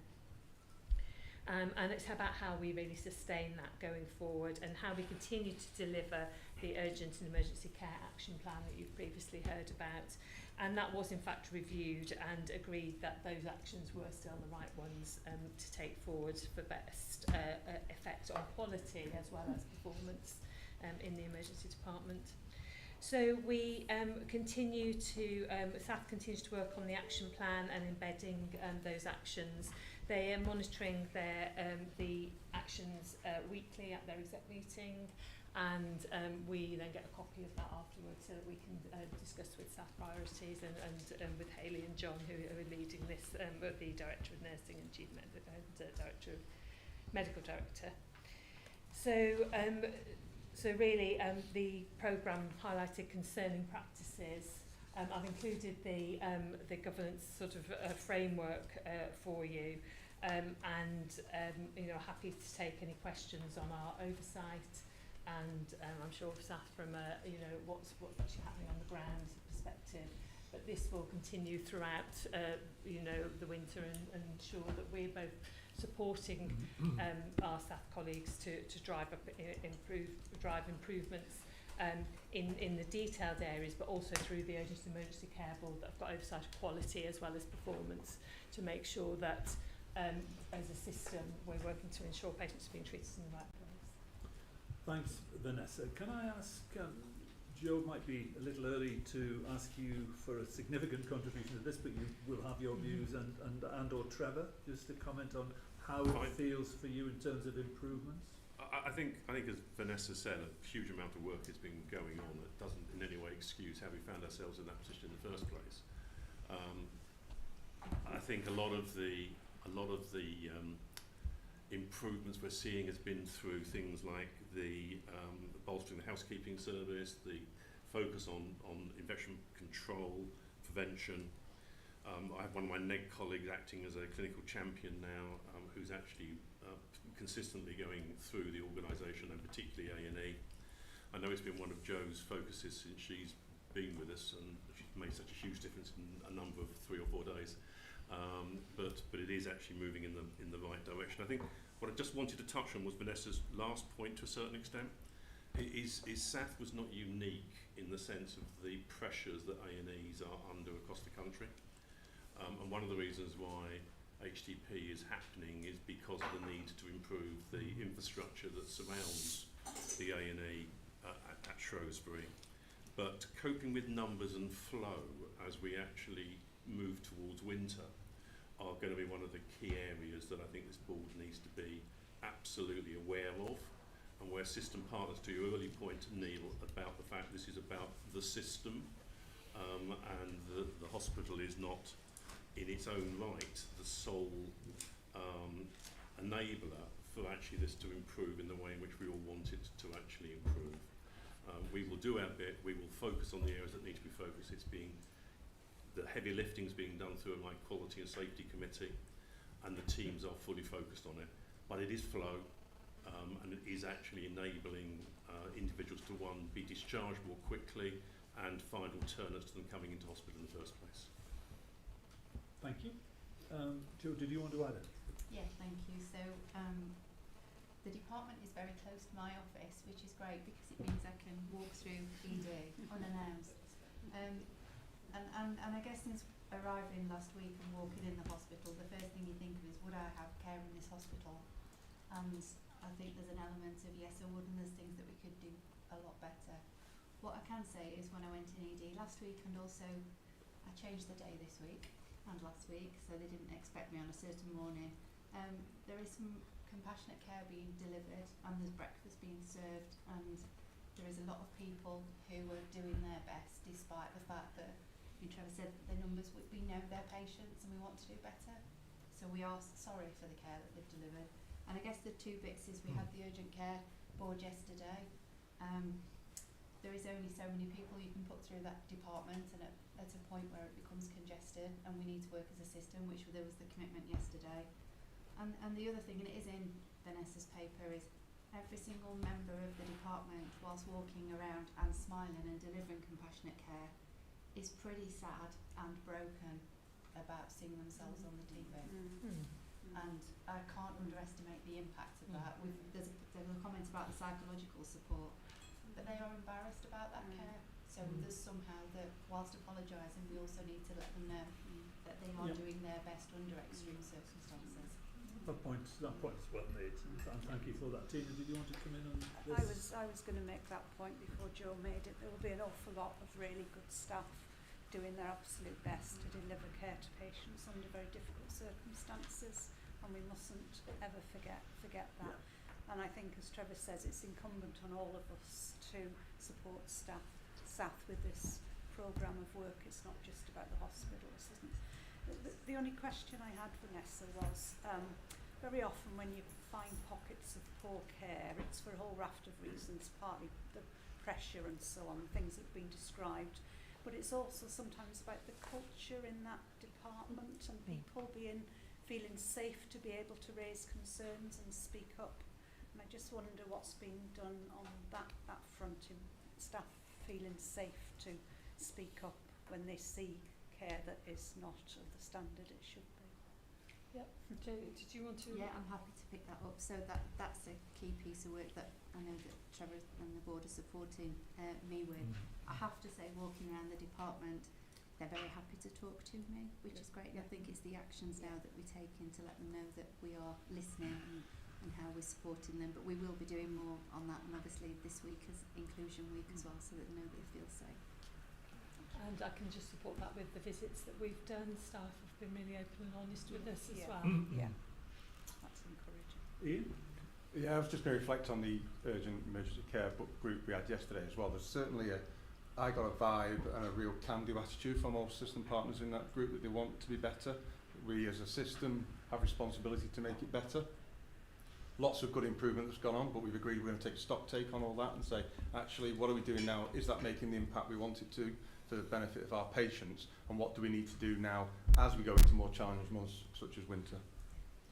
Okay, well, I mean, it sounds like we're making some good progress. Sorry, did you want to come in? Thank you. I guess the confidence levels for our residents following that programme, clearly we're in a difficult place. I think with other things that we've taken on as a system, you referred, Vanessa, to the CQC action plan being similar in terms of some of the actions associated with what we've seen in the programme. And I think as a board, we need to demonstrate to our residents that we're taking this seriously, and I think the action plan should come to the board or come to a place where, from a public perspective, they can see that there's improvements. It's all well and good, and thank you, Vanessa and colleagues, for bringing up the summary of the improvements that have taken place to date. But I really think there should be a forensic approach to this, that we need to gain the confidence of our residents in terms of the service that's being offered, would be my view. Whether it's the board or not, but I'm just, to you, Chair, I think the importance of this, we need to be seen in the public domain until it's complete. That's a very, very helpful comment, David. And Joe, did you want to respond to that? Yeah, I guess reflecting this morning on the comment made earlier about the NHS broken, and we know that the public have got the confidence around using the services, so I'm more than happy at the next board if that's appropriate, Chair, to do an update in terms of the progress that we've made and being honest about the things that we still need to work on. I mean, what was going through my mind was that, but I wondered if the plan is there, if there's merit in putting that on publicising it, but doing something carefully around the communications. Just putting an action plan in the public domain via a website probably wouldn't be helpful and could be counterproductive. But if it's carefully, skillfully explained, then it might be a valuable way forward. And I think, David, that might be the kind of thing that you were wondering about, as well as a discussion at the November board. Would you like to give that some thought? We could take some essence of that, and it's kind of what we found and what we've done. So we could work with the comms team around that. Certainly happy to take that back. Thank you. And if Dr. Paul has stopped trying to wreck the joint.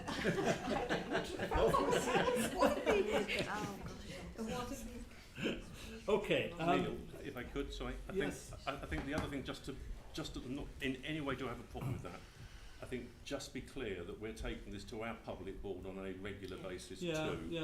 And so it is in the public domain. And what I wouldn't want is a situation where I don't want to cross wires. Exactly, and that's the point. And it's timing of when reports come to here, when reports come to our board.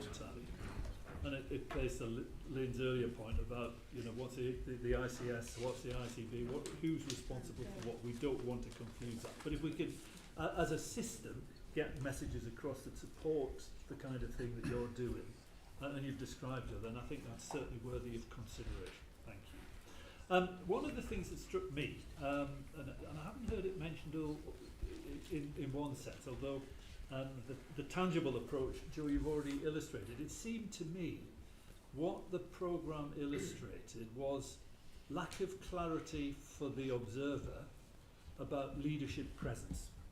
Actually, in the department, around the service, really understanding at any given time the numbers of people waiting for this or that kind of intervention. And I just wanted some reassurance that that's part of the discussion, Trevor, you've been having through the board, because I think that is so important. And Joe, you're obviously starting that with your morning meanderings around the department. But it's just a really vitally important part of the response. I think it's at two levels, Neil. I think certainly the exec team has actually stepped up its walkthroughs, its ability to communicate has actually improved within the organisation. I think that our nursing supervision has actually equally increased significantly, which is the majority of the areas that were flagged in that particular programme.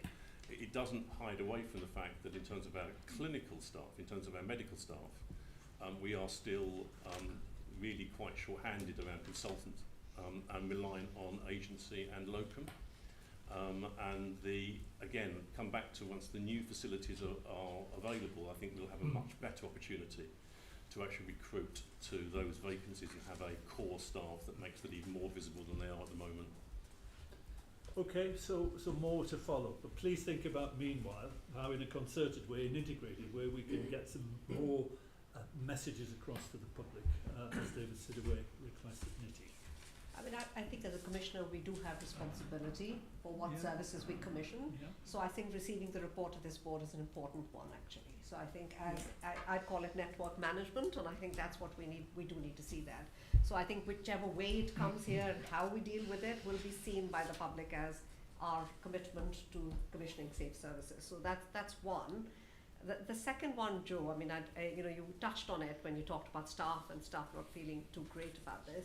I would really like to hear more about how the senior clinicians, i.e. the medics, are responding to this patient flow issue.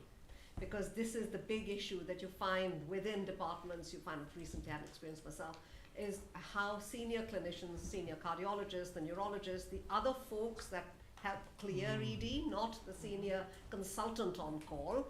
You know, it's the extra stuff that people are waiting for, somebody waiting 6 hours to see the cardiologist to say, you know, nothing wrong, chest pain, okay, go home. That kind of stuff. How are the senior medics stepping up to this is probably That's a a very really important important issue. point. And Joe, you want to respond to that, do you? I do, because I'm slightly disappointed in my colleagues, because Ian Betts should be wearing the Stronger Together t-shirt and badge that he was offered yesterday, and that is because some of us will know his internal professional standards, but the clinical programme that we've got is Stronger Together, and that is being clinically led, and that is how the hospital responds, because it's not ED and flow, it's how the whole hospital operates, and that programme, I think it's fair to say that there is great traction in that. I would make the suggestion, I mean, I won't be here so you can ignore me, but if there's to be a discussion around this in November, it would be very interesting, I think, to have ED consultants admitting clinicians, primary care clinicians, actually presenting about flow and a clinical view of managing all of that.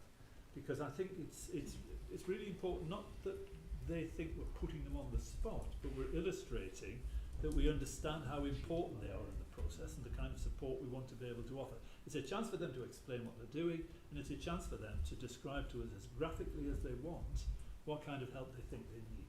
So you might want to think about that, Lorna and Joe and others, as something for the November meeting as well. Okay. Simon keeps looking at his watch, which is code for you're getting behind time, Chair. And I should have said, I know that Harry Turner has to leave at 4 o'clock, and I should have introduced Harry's colleague, non-executive director from Robert Jones, Sarfraz Nawaz, who will be, if anybody can fill Harry's shoes after he's gone, Sarfraz will be doing that. So you're very welcome, Sarfraz. Good to see you. The next item on our agenda is the Integrated Care System Performance Report. Claire Skidmore. Thank you. So what I'd like to do in the spirit of my presentation from the last few meetings is talk to you a little bit and just highlight the areas where we know we need to do better and the things that we're focusing on.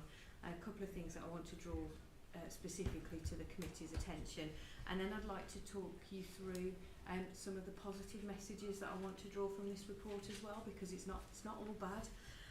So first of all, I think board members will agree that we know we need to do more around our elective long waits. We still have some work to do to eliminate in full our over 78-week waits. And we're seeing some concerning variation, as it's called, and you'll see it in the reports around our over 65-week waits as well. We're under a lot of scrutiny for that, and I know there's some significant work going on within our organisations to see how we address that issue. We've had particular factors here at play. We know the LLP coming out of Robert Jones is impacting on... Do we want to just explain for those who wouldn't know what the LLP is? Yeah, absolutely. So Stacey, do you want to... It's an insourcing provider, hospital orthopaedic LLP. Yeah. So what's the problem?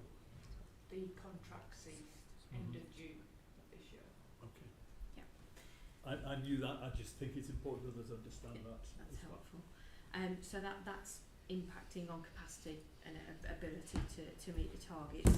And we know that for SAF in particular, there's been a combination of some insourcing, stopping, and also the changes to the electronic patient record system. But SAF are looking to recover those first quarter losses for that. Just to flag, linked to some of those electives and also to our cancer work, our diagnostics 6-week position is deteriorating, but that is due to clearance of our backlog. So we're trying to make positive strides into the backlog of work there. We do have recovery plans. We've got 2 areas to flag, cardiorespiratory and endoscopy, where we do still have some concerns around our greater than 13 weeks wait.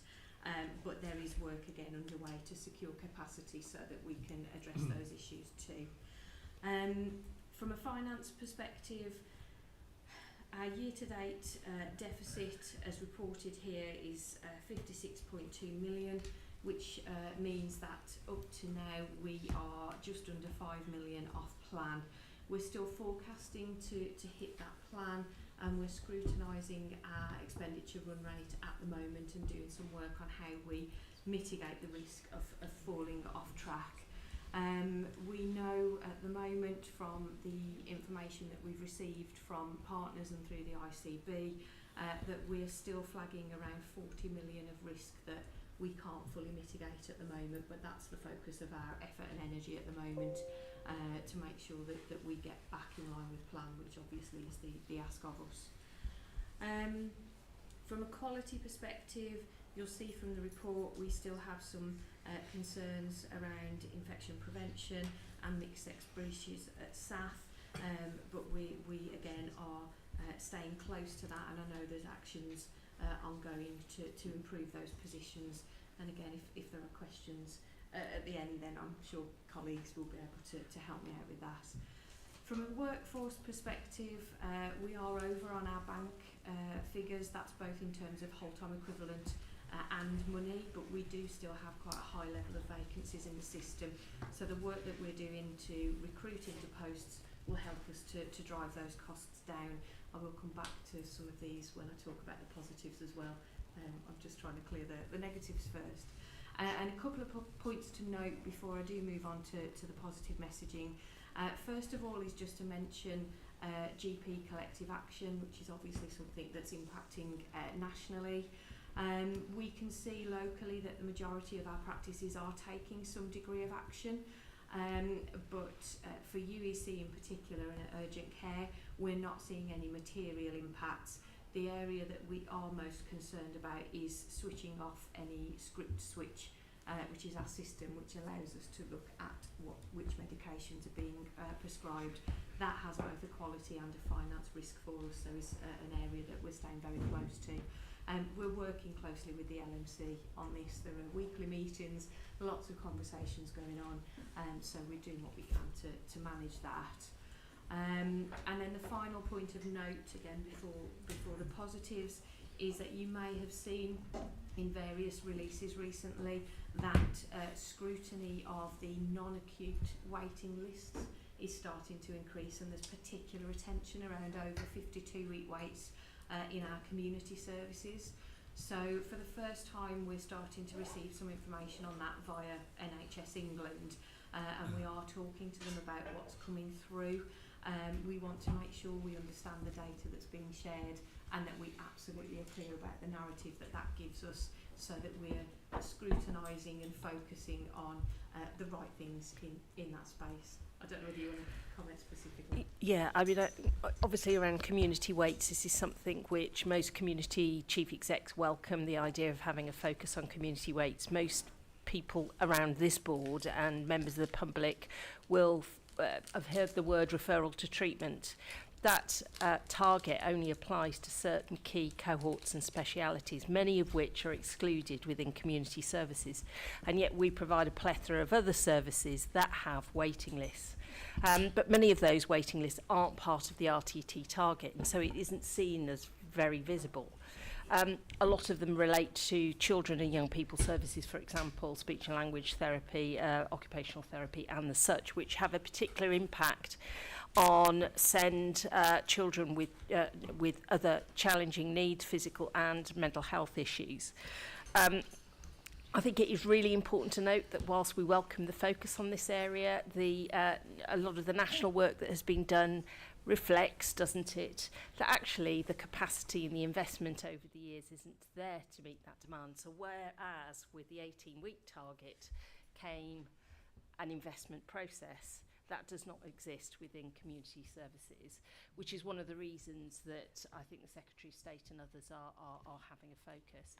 There's a particular area of focus for the national team on, in particular, musculoskeletal frailty, which some of musculoskeletal is included within RTT, frailty, and the other coin is children and young people services. So there is, on one hand, from a community services chief exec's perspective, and in discussion with other community services chief execs, we welcome the focus on waiting lists, but equally we will welcome decision and discussion around how we rebase some of the resource in order to make the reductions in line with RTT weights going forward, because it will require a resource to do that.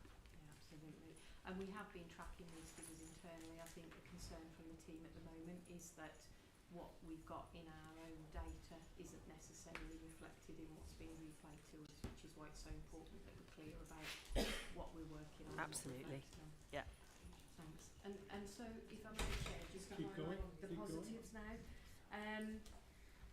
You'll notice that I haven't mentioned urgent care yet, and whilst it still remains undoubtedly one of our biggest challenges, there are real areas of improvement that we're seeing that appear to be sustained as well. So I think it's really important that we note those. We are seeing that our attendances are below plan, and more than that, they're booking regional and national trends. We can see a gradually improving trend in our 4-hour target, our category 2 response times, and we're having that improved handover performance and additional WMAS capacity. May not feel like it right here, right now, right today, but certainly in the data we've collected to a point in time. We can also see our new frailty assessment service having a positive impact for patients, supporting shorter stays, so all the right things for our patients, which is absolutely fabulous. For primary care, we're really seeing a good uptake for pharmacy first, and you'll have noted from my previous reports where I've mentioned that we were nearly there for 100% practices having digital telephony. I'm really pleased to say we are there. We have the 100%. Since the last report, our position on cancer services and the backlog for over 62 dates is now starting to come down, and we are back below 400, and we're improving in line with the recovery trajectory that we set ourselves. So again, credit to the hard work that I know the teams have put in that area. We're seeing improvements in maternity, again an area of note for us given some of the challenges we've had previously. And for workforce, we can see that our absence rates are on plan in terms of what we're targeting. We know we continue to spend below our agency cap, which is again a big improvement, particularly if you look at our year-on-year agency spend. Our staffing retention is pretty much on plan. Again, we're sticking to what we said we'd do. And we're seeing the impact of the improved scrutiny through our People and Workforce Committee and subgroups. So that confidence in oversight of the delivery of those plans is growing. The last one that I wanted to mention, and as my notes are telling me here, it's hot off the press, although this landed at the same time we were told about this in our Chief Exec meeting this morning in the transformation group. We are now classed, we're second in the country for our talking therapies performance. So not only second in the region, but second in the country. And that's testament and due to the efforts by our colleagues in Midlands Partnership Foundation Trust, but also the work of our teams around them in the ICB and partner organisations. I think it's really important that we celebrate that success. It's a credit to us really in terms of that. Neil Carr had to leave this meeting just before we started and was full of apologies. Had he known about this accolade, he might well have deferred his departure. But that's really good news. And thank you for that schedule of other good things that are happening. I know Julian wants to come in a moment. You know, we don't celebrate that enough, do we? And we really need to think, Simon, about how we get that kind of information into the public domain. There's some really good things happening there. Really good things happening. Vanessa and I have just asked for that to go on our exec agenda for Tuesday. About that exact point about how we better blowing our highlight. trumpets. Yes. Could I possibly just add one other success, because it doesn't feature in this report, but vaccinations is a real focus of the government, and this particularly in preparing for winter. the RSV vaccination's been launched on the 1st of September, and the maternity vaccinations are led by the SAF Public Health midwife and her team, and they're leading the way in the region. So they're number one in the region in numbers, over 200 delivered in 2 weeks. So that will really help our babies and our children's capacity, hopefully, this winter.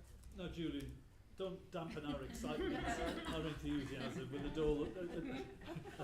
piece of GP realism, but if you want to, that's fine. That's all right by me. I think unfortunately I am going to dampen it really. I mean, I think I've got to preface this by saying that I think that, you said already that staff are all working flat out. I think there's a huge focus on urgent care and maternity and planned care, A&E, but I think we do miss sometimes about planned care, and I think part of the Darcy report was about having openness and transparency, and whilst I think around planned care we are as open as we need to be, I don't think we're as open as we could be about some of the challenges. And part of this does impact a lot on primary care, because nationally it's felt 30 to 40% of GP workload is actually related to challenges within secondary care and the work that then falls out in primary care. And I've got 3 or 4 points which are sort of related. I'm not really asking for answers now because they are quite complicated points. Now people are aware of them within the ICB. So the first one is about the diagnostic targets, and I see we've dipped at our 6-week target to 65%, but I've read our report and I've read our quality papers, and in there's no reflection, I think, about the long waits for reporting, and that I don't know if we're aware that we're currently at 14 weeks for reporting for urgent CT scans. So that's people who need urgent scans. They may get their scan within 6 to 8 weeks, but it's 14 weeks to report. First, on top of the 6, after the 6 week. On top of that. Worse, and this was just happened by chance having experienced this yesterday, is we have a 6-month turnaround for reporting of 24-hour ECGs. So that means if you've got AF picked up on your ECG and your annual risk of a stroke is 4%, you've got a 2% chance of having a stroke whilst you're waiting for the report. And I was on call yesterday and I had an urgent email from the cardiorespiratory department saying I had to refer yesterday, the on-call doctor had to refer a patient urgently to cardiology outpatients, but it was 6 months to the day when that tape had been done to when it had been reported, and there is a 38-week wait for urgent cardiology. And that moves on to a couple of points around RTT and choice. So in the Darcy report, in the 300 pages at the back, it shows at 18 weeks, and it shows the line which has got the median weight and also the 92nd centile. And I wonder whether that would be something we should be reporting, because it shows until pre-COVID the two were quite close together, and then post-COVID there's a massive expansion. And I wonder whether we know what our 92nd centile is for some services, and do we know what the longest wait is? And I suppose that then goes on to what are we doing to those patients on the waiting list? Are we offering them choice, and are we assessing their risk? Are we looking at the impact on the individual patients? For a lot of cardiology patients now, it's an emergency service, and the first time they get seen is when they're admitted as an urgent emergency rather than the referral, because of the 1-year wait for routine outpatients. My Sunday was a bit sad. I went online and I logged onto my clinical system and used an NHS England test patient, which has got an NHS number, an address and a phone number, and I could go on e-refer and see when people could be seen. And we know for our orthopaedic services probably a 9 to 12 month wait to be seen, but I could book an appointment in Stafford on the 11th of October for a patient, or on the 4th of October in Hereford. Urology in Stourbridge, they could be seen face-to-face on the 19th of November, but have a phone call on the 30th of September. For hernia surgery, there's a lot of private providers, admittedly the nearest one was Gloucester, but they will see you the next day. I could have booked an appointment on Sunday for Monday evening for my patient to have been seen in a consultant-led clinic. And so I think we've got to say, are we truly ringing up the people on the waiting list, assessing their risk and offering them choice? My final point on RTT comes down to, and this is all tied into the performance report, so it comes to the past max weights, and we know there are people waiting 2-3 years beyond their follow-up dates for some specialities, and that isn't a service. So even when you're seen the first time, you're waiting 2 to 3 years to be seen. I then tie into that about and must, or MSST as I call it, but must as I saw that it's pronounced, and that we inquired in June about the waiting times to be seen, and And I can understand the reason we've got must, but at the time we thought there was a national priority to have an interface service for all orthopaedic referrals, and that doesn't appear to be consistent around the country. And we felt that some people were being seen inappropriately, but now there is actually a 53-week wait to see the advanced practitioner. There's a 57-week wait to see podiatry. There's a 46-week wait to see the medic of the team, and physiotherapy for everyone. The general way of getting NHS physiotherapy has got a 27-week wait. So I'm finding it increasingly difficult to justify with my patient using our local services when I can find services through ERS that are available elsewhere. And that the final 2 points tie in together, and it's about gaps that are in the papers but are not clear. In the June board meeting papers, there was the papers from Quality in April saying that the Falls pilots were coming to an end and they were high priority going to commissioning working group and be re-procured. But we're getting increasing reports from general practice that there isn't now an enhanced service for people who fall at home, and those patients are defaulting to the community trust or the ambulance crews, ringing GPs and saying it's their responsibility to pick up the assessment of these patients. And that is difficult when these patients have been lying for a long time on the floor overnight, and they should really have had an emergency assessment. And I do worry about what you just said about the numbers of patients going to A&E falling. Is that tied in with some of the worries of going to A&E? And finally, it's the one thing that diabetic foot screening. We have known for years, the Community Trust weren't funded adequately to provide a full service in line with NICE, which is low risk every year, medium risk twice a year, and high risk 4 times a year. So low risk foot screening was decommissioned from the Community Trust, but it has not been procured in a holistic way across the, in a county-wide way. There are bits of it done in patches, done in practices. Practices are offered £7 to do it.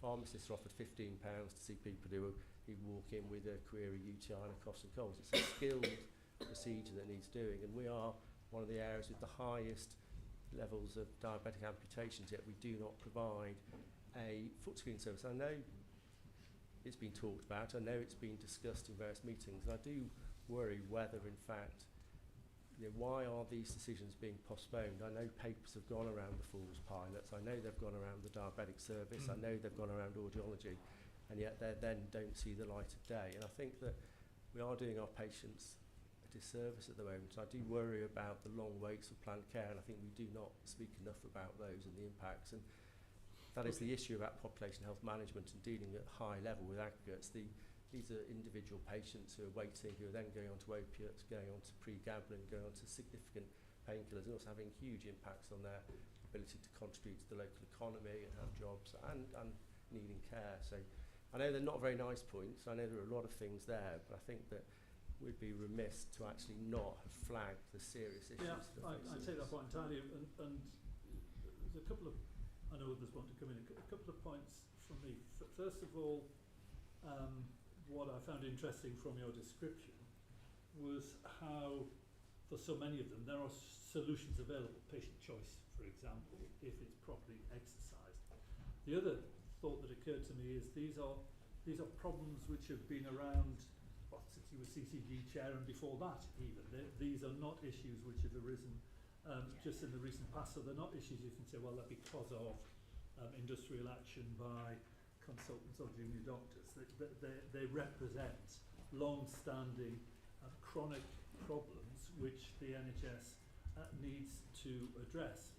I'm going to bring in a couple of others. I think, Deborah, you were probably next, and then Lynn, and then Lorna. I'm going to ask you for your thoughts about how we might take these important issues forward. I mean, they're mentioned in a positive way. If we need to improve, I want to improve things. No, I take your point inside, and I think it's really important that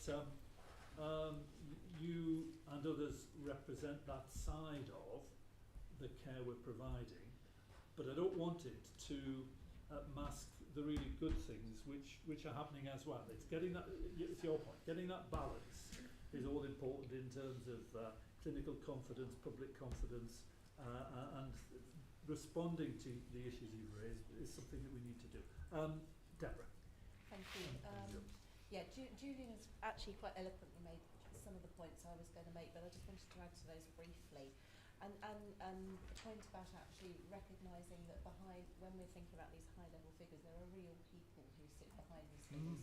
And in our practice last week, we had a lady who unfortunately died having been on the waiting list for a cardiological procedure for a long time.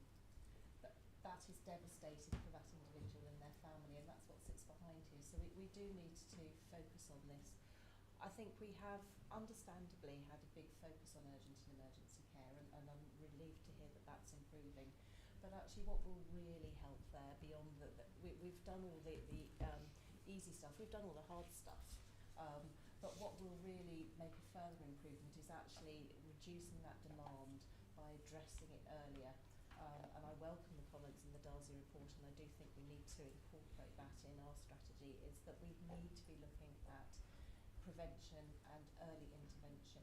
We need to be looking at these long waits in the community for our patients and services, because that's what actually prevents people deteriorating to the point where they need to be admitted or for other poor outcomes. And again, as Patricia said, a lot of the community services which aren't sort of high-tech, snazzy things that attract media attention and interest, but they are those high-volume, low-complexity services, but those are the ones that most people encounter and that make a big difference.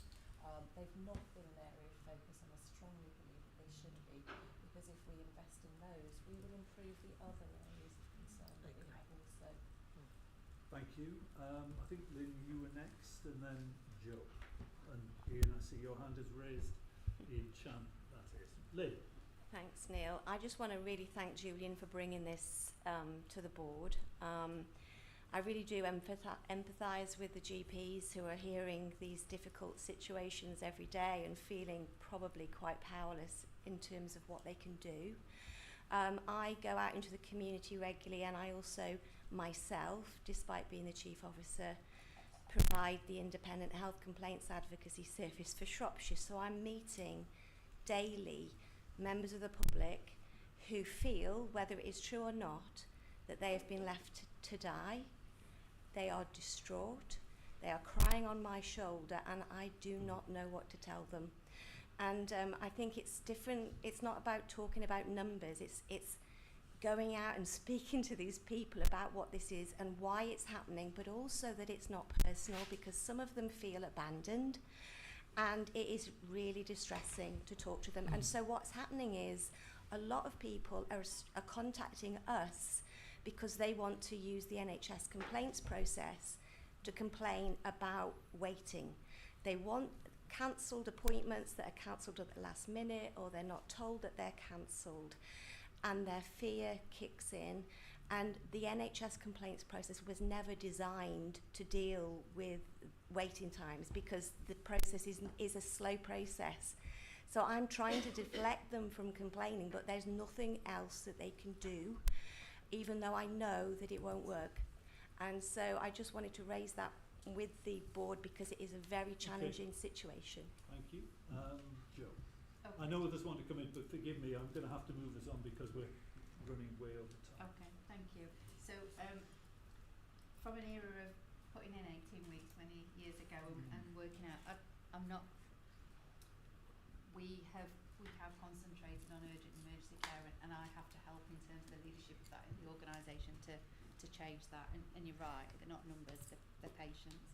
So in terms of the bits that we need to look at, the guidance is pretty clear in terms of what you have to do. So you have to provide a review, there's harm reviews you have to do, there's also in terms of patient choice. So I just need to make sure the teams are aware of that, and there's lots of good practice around that, so I will take that back.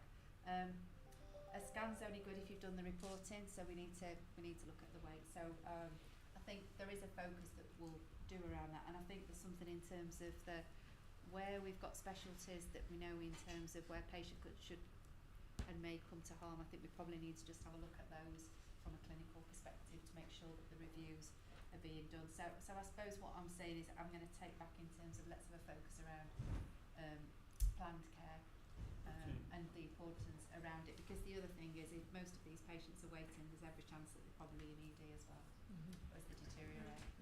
Yeah, and the focus on urgent and emergency care is understandable, but it's also worth mentioning that if we get that anywhere near right, it's going to help resolve so many of the other problems we've been just been talking about. In other words, it creates capacity to be able to focus on other things. So Lorna, what do you make of this? I mean, there's an offer from Joe to give some thought to planned care dimensions. From a system perspective, any thoughts about what we ought to do to respond to Julian's very relevant concerns? Absolutely, and this is, I think this is not a situation that any of us are comfortable discussing. I don't think anybody is comfortable listening to the descriptions of the numbers, let alone consultations that we have with patients, as Julian talks about in general practice, as you talk about the complaints procedure, and as Joe mentioned, these patients exacerbate and they come through ED, and it makes their journey distressing, and in some cases, as Deborah described, it is life limiting, and none of us go to work for that to happen. We absolutely don't. Having said that, it's a difficult problem. It's not a quick fix, and I think to pretend that there is a one answer to this probably would be disingenuous. But there are lots of things that we can do. There are lots of things that we are doing. I think first of all, the idea that waiting has to be a passive process isn't necessarily the right one. So there's lots of really good work out there around waiting well, regularly checking in with patients, optimising them. So if they are smokers, if they are overweight, offering the services that are already out there, supporting them to be medically optimised, as fit and well as they can be, so that their outcomes from their planned procedure are better. They spend less time in the hospital, they go home and they recover much more quickly, requiring less support from our community services and our practices. There's definitely something about understanding that cohort at highest risk of ED attendance, so that whilst they're waiting, so that we can narrow down the focus onto those at greatest need, rather than trying to do everything for everybody. And there's definitely, for me, a big clinical conversation, as Joe's described, around how we provide that clinical and professional leadership to the supporting the workforce who are dealing with this all of the time, understanding where those fragile services are, where they're working under capacity, under stress, have tried to recruit and can't, and therefore the waiting times are greater than we'd like.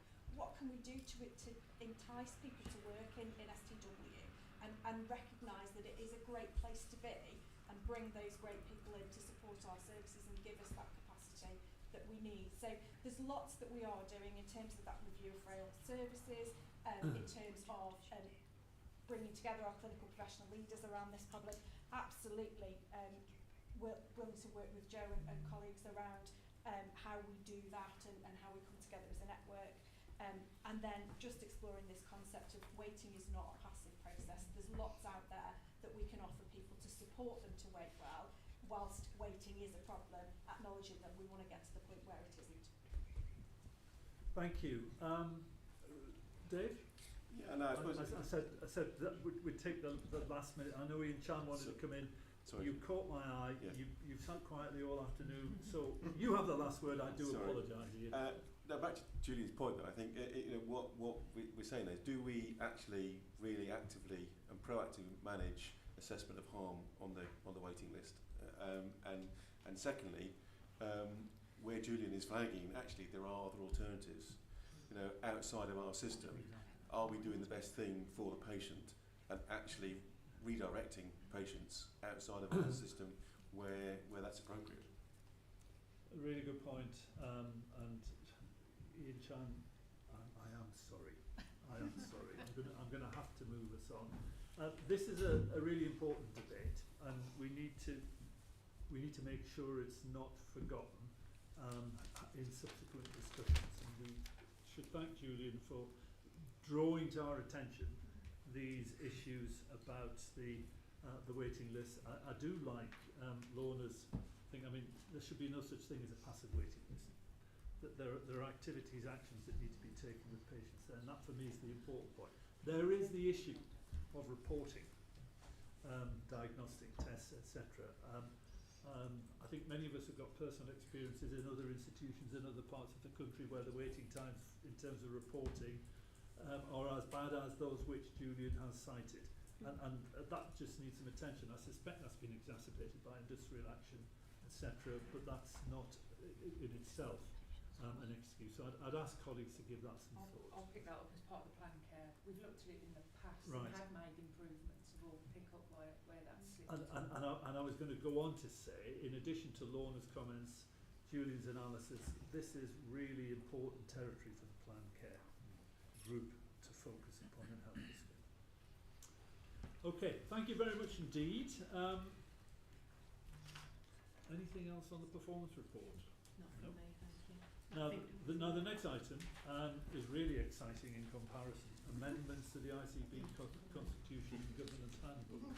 I'm going to ask you to accept the paper as read and to accept the recommendations contained therein. Alison is prepared to take you through it line by line if you're interested in it, but I can't imagine that anybody will be. So, okay, thank you very much indeed. I'm going to move us through the board committee reports now, if I may. Quality and performance, a couple of meetings since last we met, in fact before we last met, and the 13th of September. Meredith, any issues that you want to tell us about that you think we've not covered elsewhere today? No, interesting. We have named but not covered. So specifically, QPC has not been assured around the work to improve diabetes interventions and care, and we have asked for a detailed plan of action, which is coming to us in October, to set out what's going to be done, how, and a system approach to addressing that. Just wanted to highlight that. Excellent, good. So thank you. Thank you. Audit and risk, Roger isn't here. Are there any other members of that committee present who wish to raise issues? Finance committee, a couple of meetings recorded here, and the last one mentioned is the 27th of June, but I think there was one last week as well, wasn't there? No, it's tomorrow. It's, right. Anything, Claire, on Trevor's behalf that you want to report?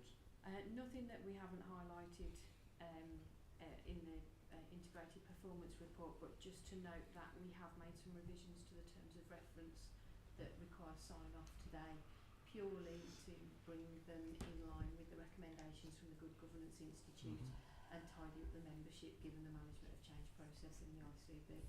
Okay, thank you. Any other comments for Claire? The next one is System Transformation Group. Simon, anything that's not been covered thus far that you want to raise? Everyone happy with that? Strategic Commissioning Committee Chair's report. Cathy Pert, anything you want to raise? No, Chair, the only thing is that the primary care paper, we asked it to be refocused because it was not what we were expecting, and it's coming to the October meeting. Okay. Just help me with this aspect. I mean, the digital agenda sits with this committee, and we have in Dr. Paul an enthusiast who's determined to make sure that's in the forefront of our minds, and indeed is volunteering to do vast amounts of work for us on it. Can we be assured and or receive a report at our next meeting about your plans for taking that forward as a committee? Nitty is a enthusiastic person for digital and brings it up at every opportunity. But share with the board at the next meeting what actually we're doing. It's clearly important. We've heard it mentioned so many times, not just because it's part of the new government's manifesto for improving the NHS, but because we know the benefits we can get from it. So that'd be good. Yes, happy to do that. Thank you. And the rest of the world is ahead of us. Pardon? The rest of the world is ahead of us. Well, Nitty, you make sure that we catch up. Yeah. Thank you. People, Culture and Inclusion Committee report. There's no report, no meetings. We need to really get behind this one. There are dates. They're in the diary. We've asked for the meetings to go monthly, as the other committees are monthly, because the agenda is such a lot. What we've been doing in the background is working on the subgroups that report into the ICS committee, which are now working and functioning again on a monthly basis. So what we're going to have to report into the committee is far more robust. Okay, that's good. And on top of that, Chair, myself and Stacey, with Chief Execs, have commissioned, using RSP support, a piece of work to look at the people agenda as well. so we've got a partner working with us now for the next few weeks that will produce a report that will come back to that committee as well. Brilliant, thank you very much indeed. Ship and TWIP, Andy, David, anything you wish to tell us about? Just a brief verbal update that during the meeting we just reviewed terms of reference and then heard from updates from Health Watch, discussion around the community and voluntary sector, and really how we take that, effectively how we take the meeting forward, particular view around construction of the risk register, what we need to focus on and what those agendas need to be in the future.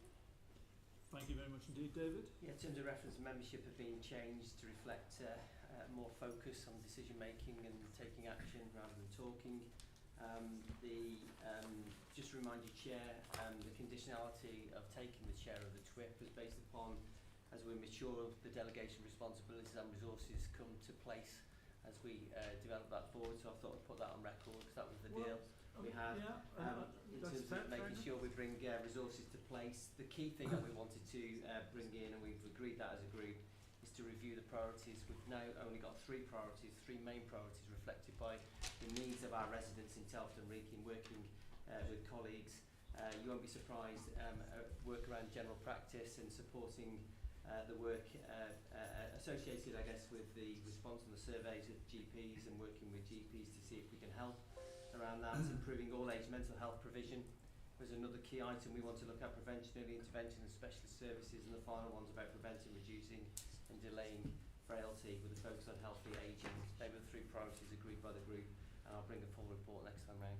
Brilliant. And in terms of the understanding that you and I reached, let me just comment on that because I think it's crucially important.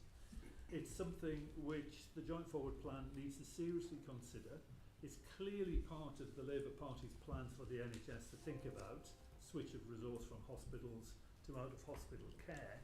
And difficult though our financial circumstances are, Claire thinks I'm a record with a needle that's stuck because I mention this regularly. We've really got to start thinking about how we're going to actually practically make that shift at the earliest opportunity rather than simply thinking, well, it's a good idea. And I don't envy you the challenge, but it's mission critical. We can't deliver our objectives unless we do. Is that enough of a reassurance for now, Mr. Sidaway? Thank you very much indeed. Thank you all very much indeed. I'm sorry we've overrun slightly. Any other business? I've not been notified of any other business. I'm not going to do a song and dance and a kind of Eric Morecambe farewell from the boardroom as my last moment. All I want to do is just repeat my heartfelt thank you to you all as a board, as individuals, and the people who you represent around this table for your commitment, your support to me personally during the last while. And I wish you, the system and individual organisations well for the future. I absolutely think, fervently believe, that there is cause for optimism. Keep your ambitions in place, make sure the partnerships remain strongly intact, and you will succeed. Thank you all very much indeed.